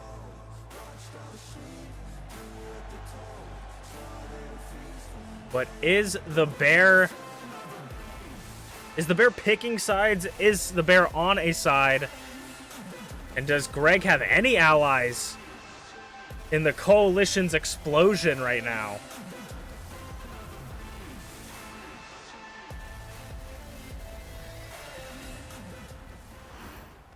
You always want to be on the correct side, right side of history.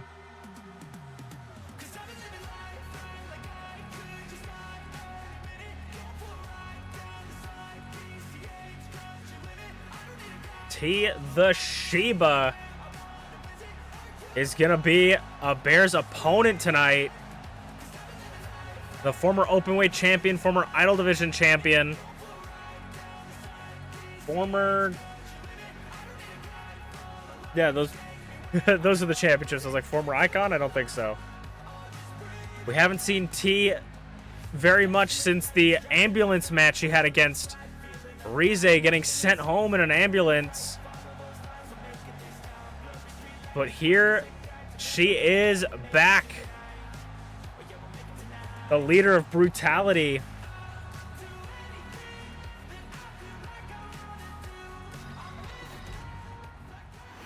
Going one-on-one against a bear.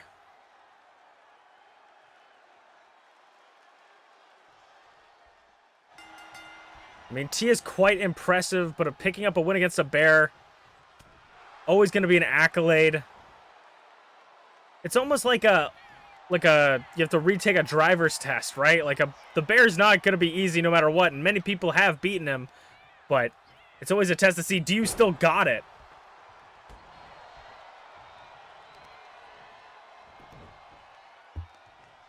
Working over the leg.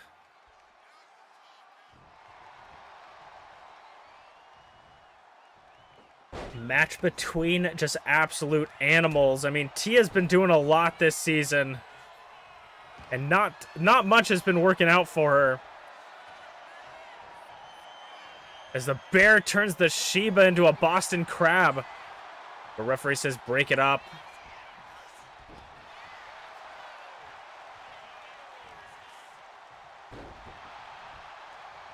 Bear just overpowering T. T trying to get up to her feet, goes for a clothesline, ducks it, and then just bumps her. I haven't seen someone bump that crazy. The bear trying to move T into the corner. T, of course, doesn't want anything of what it's planning. Goes for a clothesline again. The bear just shrugs it off. I mean, the height and size of the bear is just incredible.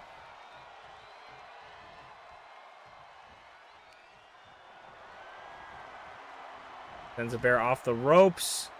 The bear, though, complete reversal. And a standing shooting star press.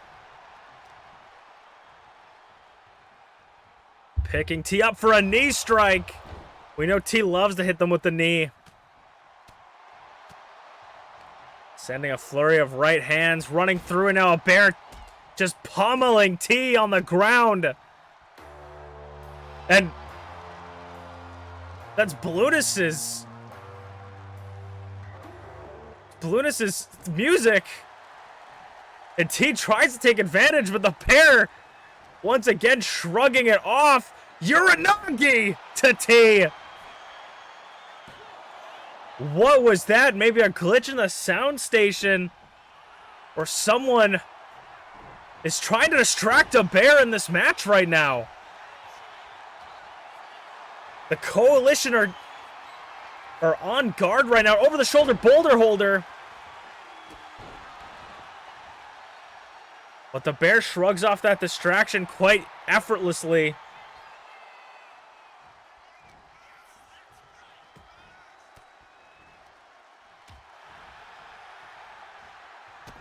And then Inzaguri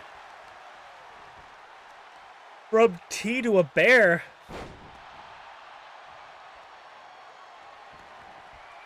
Could that distraction have given Tia just enough momentum? Gets caught, maybe looking for the pedigree. The bear looking for another Boston Crab, just trying to wear T down.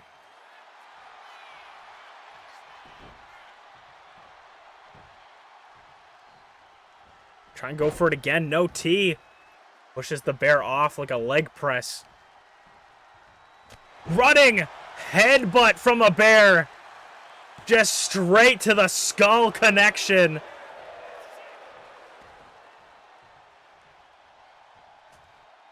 In the corner, goes for the butt stomp. T, running knee. Finally takes the bear off his feet.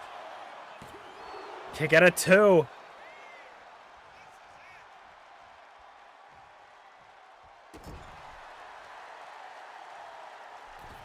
In the corner, double stomp.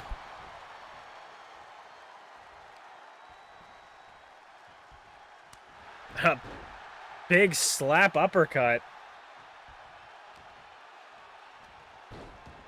A double stomp there takes the bear down. But T is looking worse. Oh my god, I don't know what the fuck just happened to my desk. Jesus Christ. My desk station here at MPW.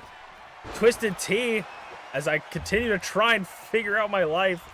A bear with the big boot. T with those shots.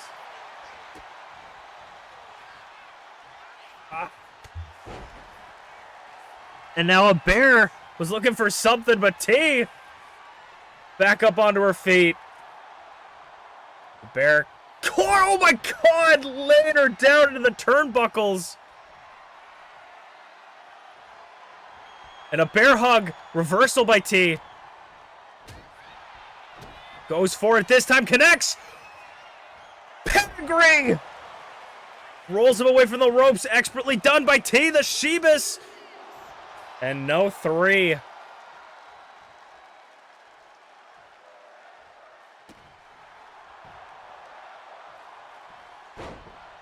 Working the legs now.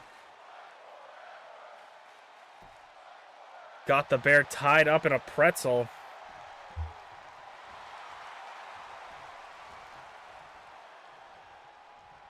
Eyeing up a bear again, maybe looking for another one. For another pedigree, no, sends him into the corner. What is T looking for? Uppercut.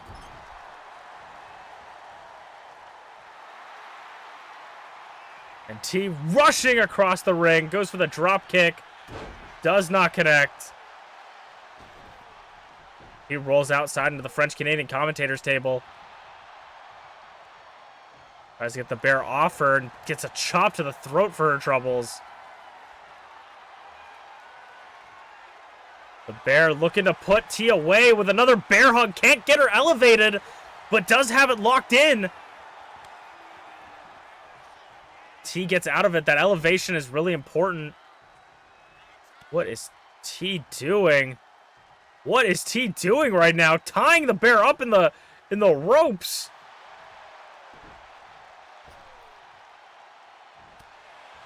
A strange maneuver from T. Getting the bear back into the corner. Tying him up once again in the ropes.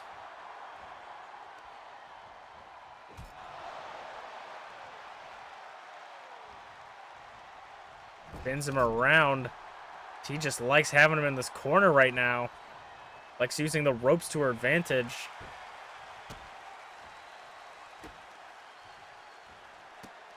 And now choking the bear. Chokey the bear. A little bit of sass from T. The bear gets back up to his feet in the corner. The bear finally getting out of the corner. Rolls up T. Very close to the ropes, though. Referee doesn't call it. Just not close enough, too. Kick out of 2. Nearly stealing a discus big boot. T's going up top. Could we see another one? Twisted T. Goes for the cover on the bear. 1, 2, 3. I don't know if that was a technical glitch earlier in the match, but it was enough to give T a little bit momentum. Could that have been a sign that the battle lines have been drawn in the coalition? Who will know? We'll have to find out in the weeks to come, but we're going to move on to our next match. The Openweight Championship will be defended. Rize's doing double duty. Can she hold on to the championship, or will she lose it tonight? Next.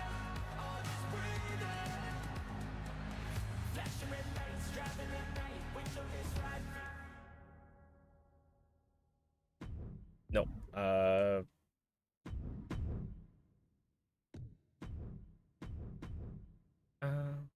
Anything, I got nothing left to play. All packed up. Nice. What con are you going to? If you don't mind me asking, you do not tell me, because that is a location that you will be in, and you might not want that on the internet. But either way, or you could tell me what kind of con it's gonna be. Like, is it a Comic-Con? Is it like a VTuber convention type thing? What you heading to? Don't mind me asking. Oh.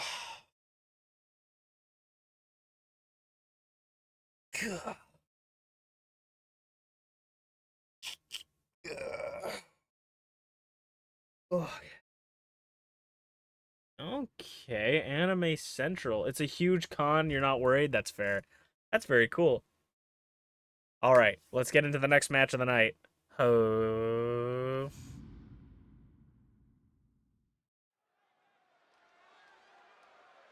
It's time. Rize's doing double duty, as is her due diligence duty.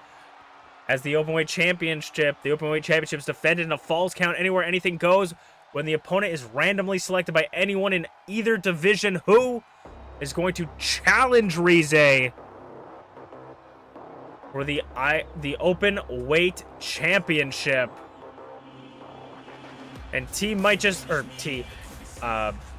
Rize might just be running the gauntlet of brutality members, as Angel is the one randomly selected. This could be a big shot for Angel, and also Angel and Rize are the reason these matches are in falls count anywhere. It's called the God and Angel rules. The God and Angel rule. They spent like an hour outside the ring, and the bosses upstairs said, just make it falls count anywhere. And since then, history has been made. Angel was the first ever open weight champion, but had only a 9-day title reign, one of the lowest we've ever seen. Could this be his redemption arc? A 2-time open weight champion, I should say, for Angel. Going up against someone who's already wrestled here tonight. The longest reigning Idol Division champion in history and one of, or the newest openweight champion. Rize is going to be in the #1 contenders match as well next week. So we could see her doing double duty at the premium live event. Could we see Rize holding the Icon Division Championship and the Openweight Division Championship? Angel has a total of 25 days as an openweight champion across his 2 reigns.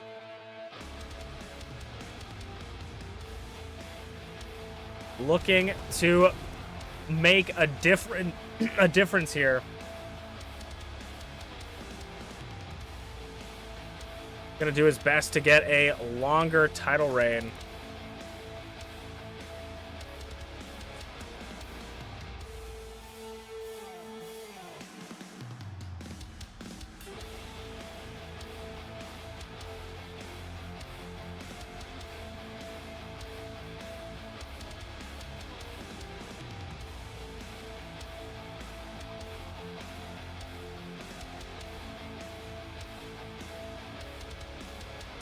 Rize is definitely going to take her sweet time getting into the ring here tonight. After already wrestling 1 match, she is not looking. She went up against MPW, for God's sakes. She is not going to be in a hurry to get to the ring. Rize, of course, as you notice, the Shogunate are nowhere to be seen. They could be lurking in the background. You'll never know. They never stray too far from the openweight champion.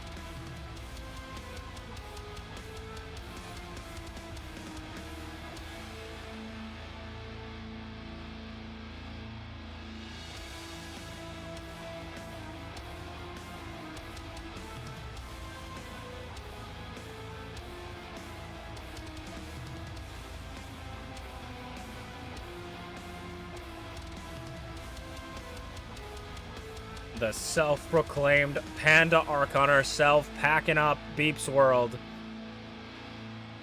like it was another day in the office, looking to pack up Angel.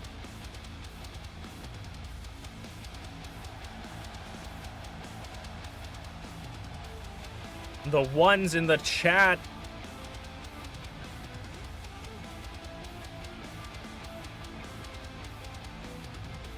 proclaiming to the Panda Archon.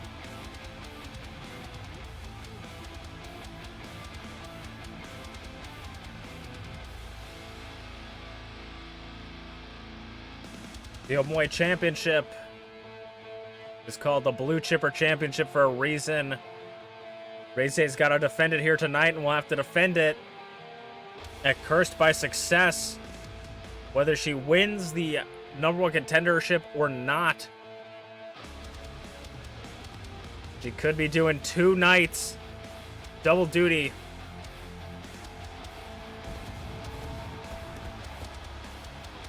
But if anyone can do it, I think Rize can.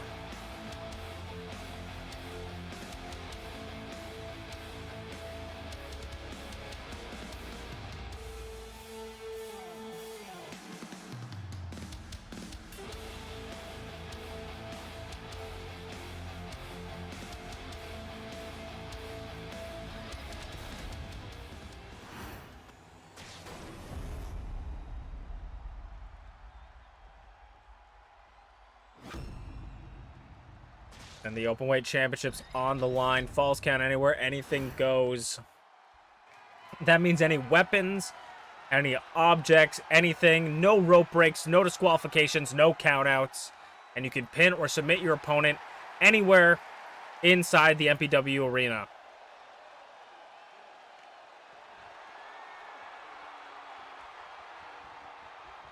Angel's held this championship twice before. Was the first ever openweight champion and made history. Can Rize defeat this old angel? Will this god send the angel to hell? Or will this angel rise up against a god and do something not in hell? The openweight championship is on the line.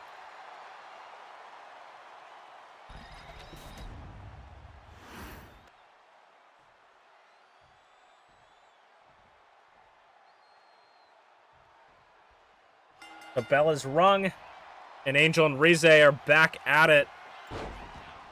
Running, flip, knee strike. I mean, for Angel, this might be a little bit more than just the championship. It's about not only about redeeming yourself, but it's about standing up for the other members of Brutality. Rize going through MamaInu and Tia already. You got to be able to stand up for your group here against the Shogunate. Angel rolls over.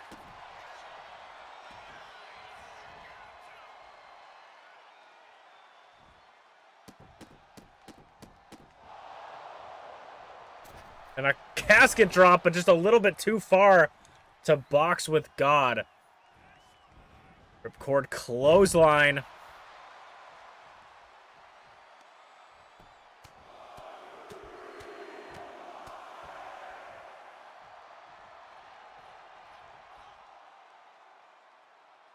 Angel eyeing up Rize, gonna try to send her to the floor. Rize reversal.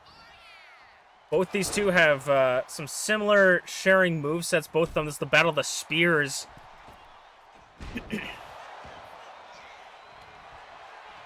Rize's Hand of God versus the Fist of Fate from Angel.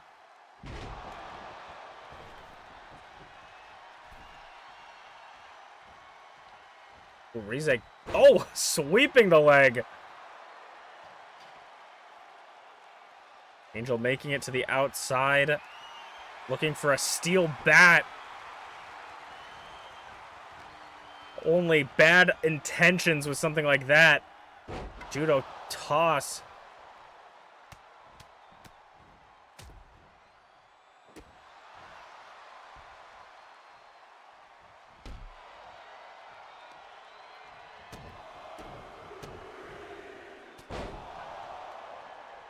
Forearm to take Angel down. Rize maybe looking for something outside the ring. Thinks against it. Goes off the ropes. Goes for a big boot. Seated big boot. Angel narrowly avoids it. And a takedown.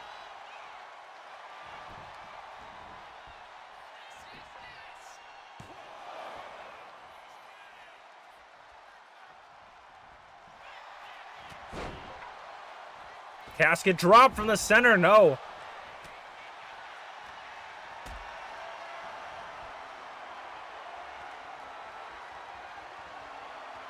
Powerbomb carrying the strength of Rize, just carrying Angel across the ring.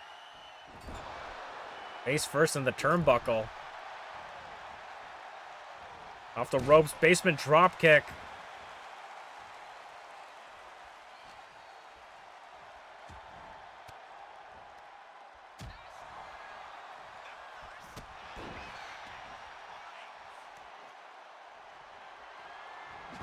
And a whack to the head with the metal bat.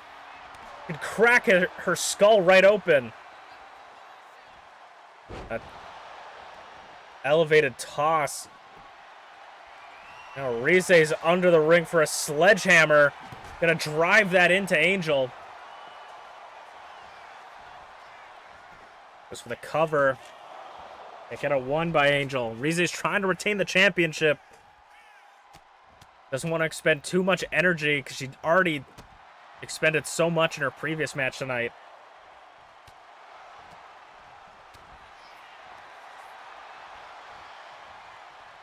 Trying to get Rize to slow down, but Rize doesn't know the meaning of slow. And a running knee.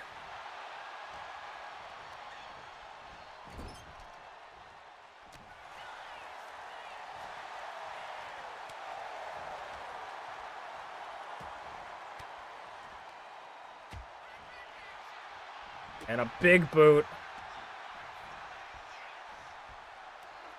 from Angel.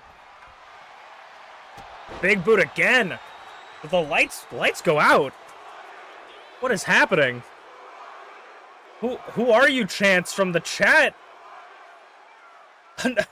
Who lets these people in the building? A random paparazzi member getting a picture of Angel as Rize gets back up onto her feet.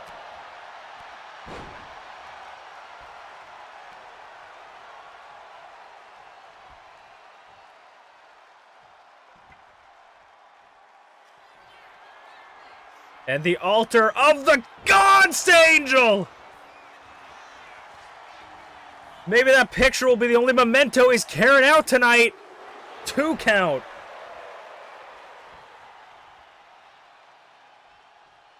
Rize in the champion's corner. Challenger in the challenger's corner. Gets his knees up.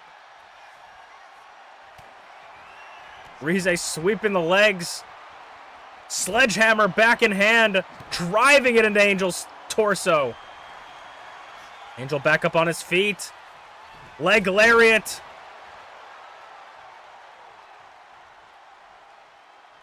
Angel eyeing Rize from across the ring. Rize. Angel ducks the clothesline.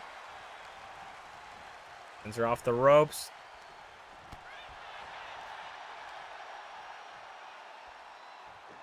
And something. Manhandle slam? Pump handle slam, actually. I think that is. Running knee. Angel's just trying to keep Rize down, but she won't. Fall from Grace! Fall from Grace to Rize! For the championship! Kick it a 2!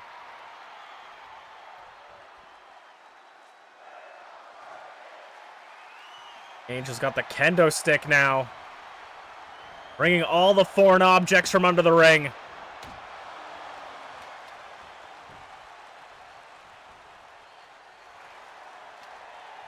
A punch to the head. Angel could be looking to finish this right here. Rize's looking worse for wears. Second time tonight. Fall from... No, Rize! Gets him.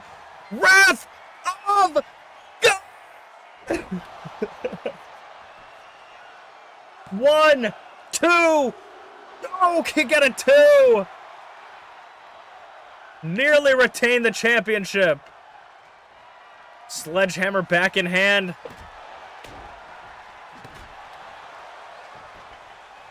Angel, Fist of Fate.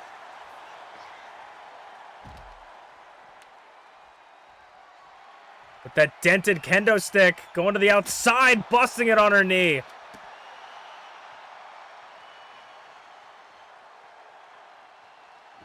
It truly is anyone's match as Angel gets another kendo stick. Rize back and spear! Spear from Angel! Onto the concrete for the championship! New openweight champion! 2! New champion!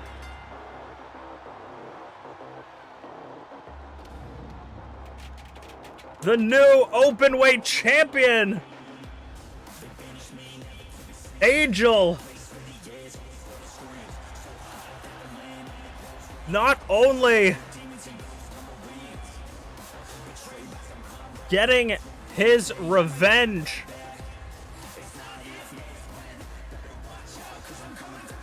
for the first match they've ever had, but also getting his revenge for team brutality, as we'll move on to see who will qualify for the golden opportunity next. That's actually crazy, man. So I think Rize's reign was 14 weeks.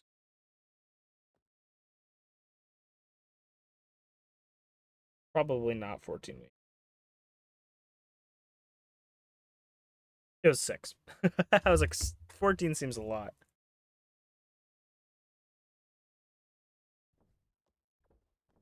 42-day title reign, though, is nothing to sniff at when it's the open weight.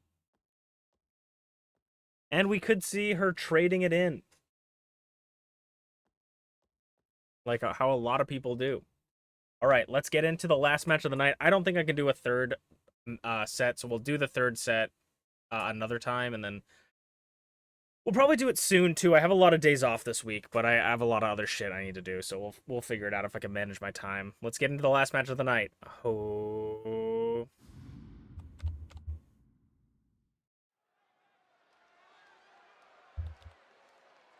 It's time for the main event of the evening.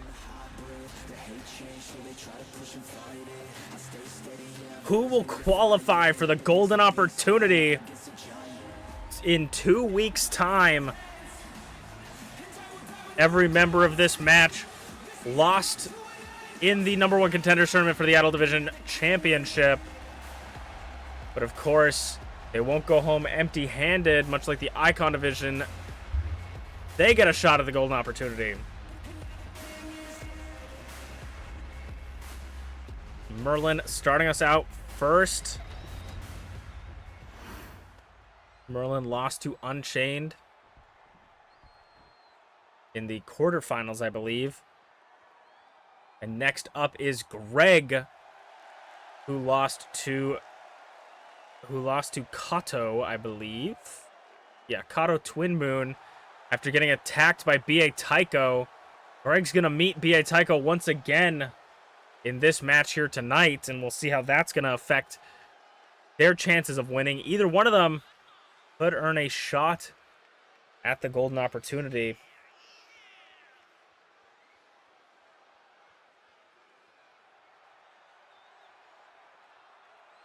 Greg is an eerie man.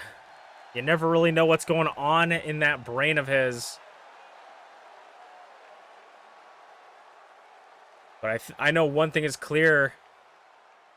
The only thing bouncing around in any one competitor's brain here tonight is I need to climb up top, grab that briefcase, and earn my contract. The challenge for the golden opportunity. It's a great practice, especially if you can win this one to go into the golden opportunity match, knowing that you have those capabilities.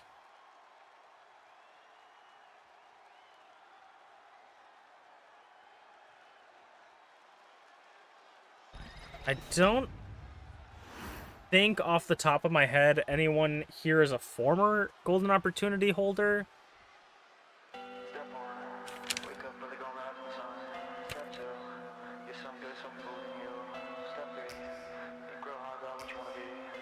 Yeah, I think Garreth is would have been the one, so. But no matter what happens with any of these competitors, it's going to be a good day with MintyClovers, who lost to Merlin in the first round to make it here. So, I mean, she may have lost, but she knew it was going to be a good day and allow her to make it all the way.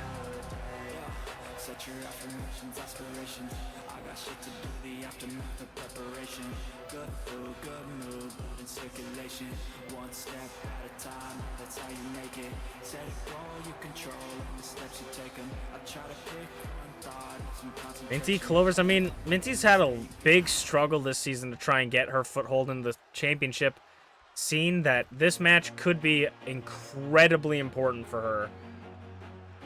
Could be super important for her. Now, MamaInu. MamaInu lost to Unchained in the first round. She wants that former Idol Division champion. She wants that Idol Division championship back. And getting an opportunity like this one, being able to cash in at any point on the Idol Division would be very, very, very good for someone like MamaInu, someone like Minty, who struggle to get into the championship picture. Like we always say, the golden opportunity is just that. It's meant to be an opportunity. for people to be able to cash in. And this is a shot at that shot. A shot at an opportunity.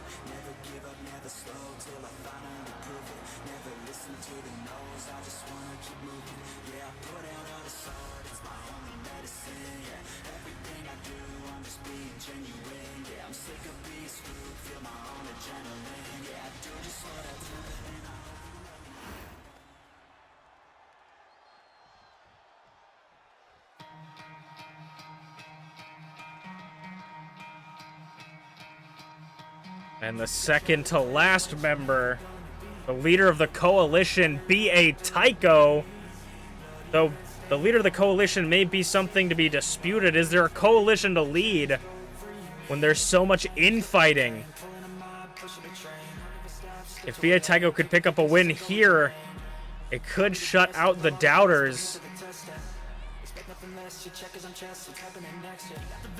B.A. Tycho has never held the Idol Division or the Icon Division Championship. This could be a huge moment for him.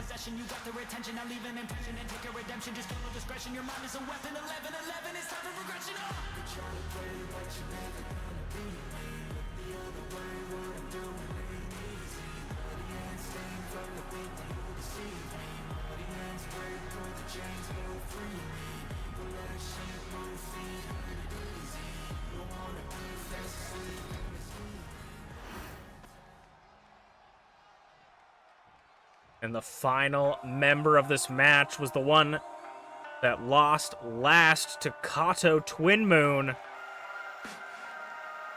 in their hard-fought fight. It is ShmeepsWorld, former two-time Idol Division champion, looking for her shot again.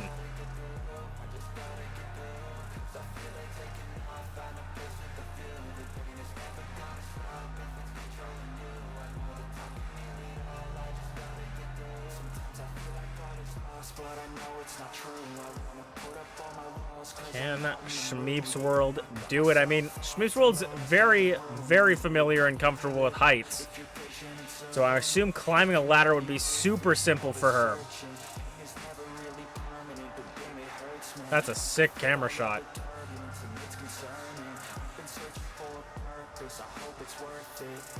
Because this match, it doesn't matter if you can pin your opponent. It doesn't matter if you're great at submitting your opponent. All that matters is getting that opportunity to grab a ladder into the ring, climb up on your own, and pull that briefcase down. It could be as simple as removing the strap. It is really anybody's shot. The person that had the... well, like, I was going to say, the person that had this last time would have been Garreth, but that's actually the Icon Division one. The last person to hold the Idol Division Golden Opportunity was Draven, so could be Shmeeps or Merlin could join their partners or their tag team partners in being able to hold a Golden Opportunity. Oh my god, face first into the barricade goes Minty. As MamaInu is already, like I said, just take the opportunity to climb up the ladder. MamaInu grasping for it, and B.A. Tycho tossing the ladder down, and of course those two already going at each other. Shmeeps just trying to hold on to a ladder clothesline from MamaInu.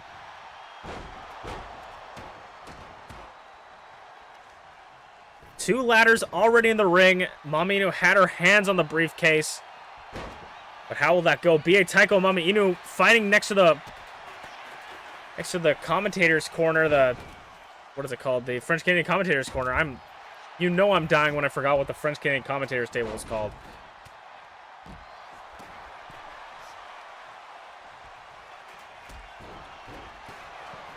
Yeah, Tycho up, trying to set up a ladder in the corner. Minty ain't having any of it. And now this is turned into tables, ladders, and chairs. As Greg pulls out a chair, or pulls out a table, and MamaInu pulls out a chair for the Timeskeeper corner. Yeah, Tycho and Minty all alone in the ring.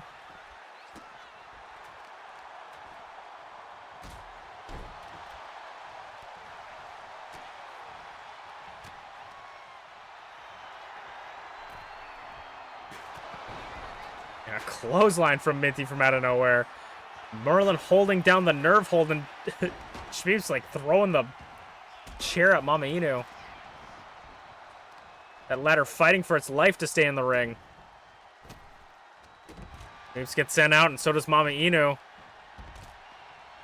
And now Merlin nerve holding onto Minty.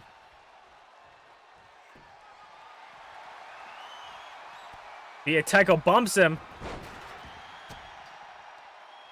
Off the rope, splash does connect for Garreth. I always want to call him Garreth for some reason. Greg. My brain is just not all here tonight. I apologize. A drop kick from MamaInu.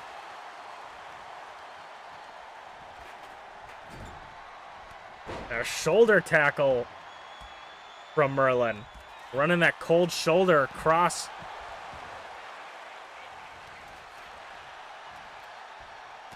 Minty on the apron. What is she looking for?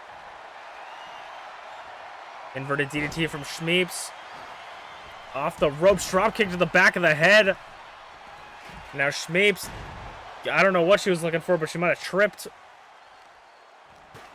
Minty tossing the chair at Garreth. Garreth, oh my god, Greg. Greg. And B.A. Tycho.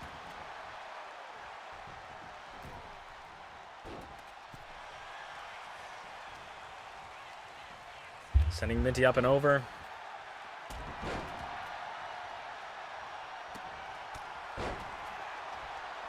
Now everybody back in the ring, except for Shmeeps and except for MamaInu. Sidewalk slam. Nobody looking for or at a ladder yet. All trying to sort of figure out where they are. The ladder does finally make it to the outside. I think everybody's just trying to wear each other down. ShmeepsWorld, speaking of ladders, the smartest member of the match, ShmeepsWorld, grabbing a ladder.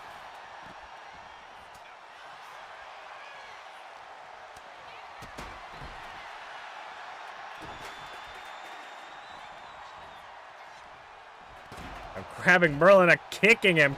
Oh, and pushed him face first into the ladder. Sato suplex, nearly avoiding the ladder. ShmeepsWorld gets the ladder up. Gonna maybe try and set it up. Merlin getting in the way, though.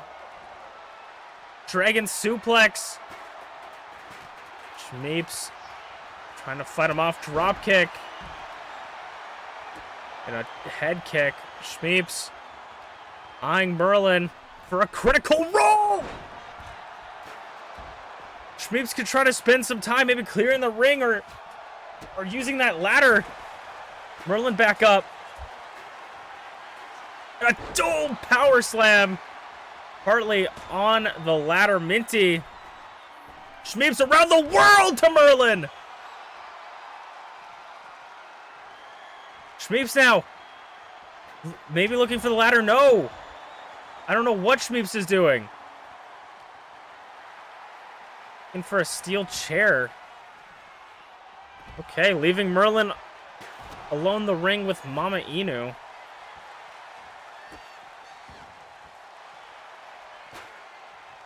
Shmeeps going for a powerball on the outside. Garreth. Oh my god, Greg! Greg brain! Wake up! The Gregening! Holy.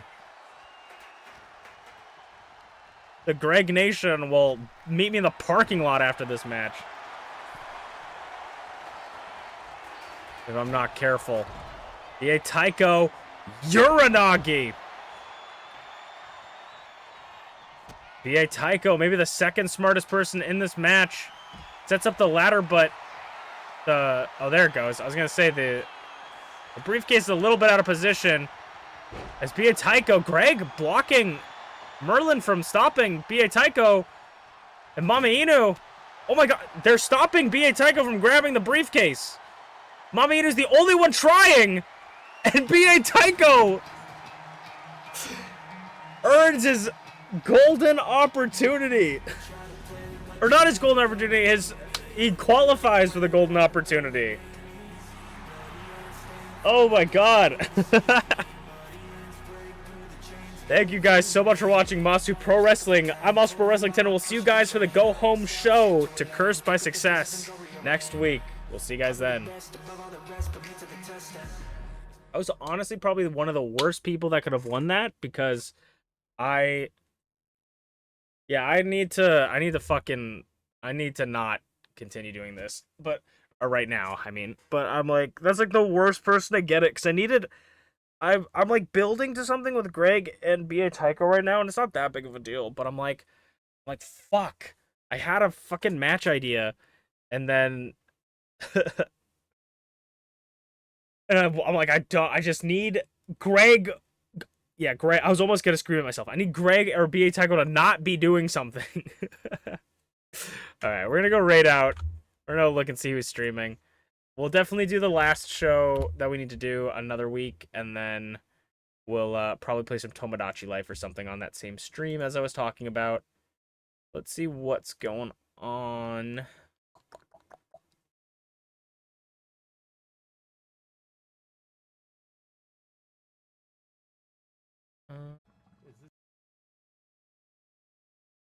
Sorry, I just want to check. I want to check someone's stream out. Am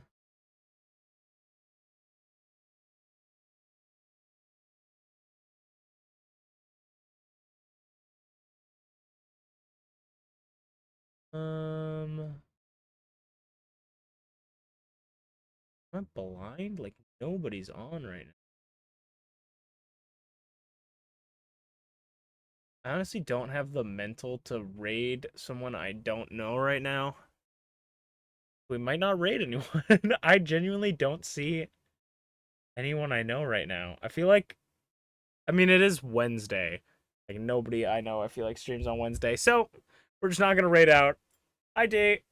You missed MPW? Yeah. It was a good stream. My brain is a little bit confuzzled, but other than that, it's pretty good. We're gonna do one more small MPW stream later in this week, probably, or next week. Because I gotta catch up by doing one more show. But I'm not gonna raid out because I don't know if I don't see anybody that I know on right now, and I don't feel like raiding a stranger. So have a good night, guys. I'll see you guys when I see you. Bye. Bye bye. Have a good night, guys. Enjoy your convention, Jimmy.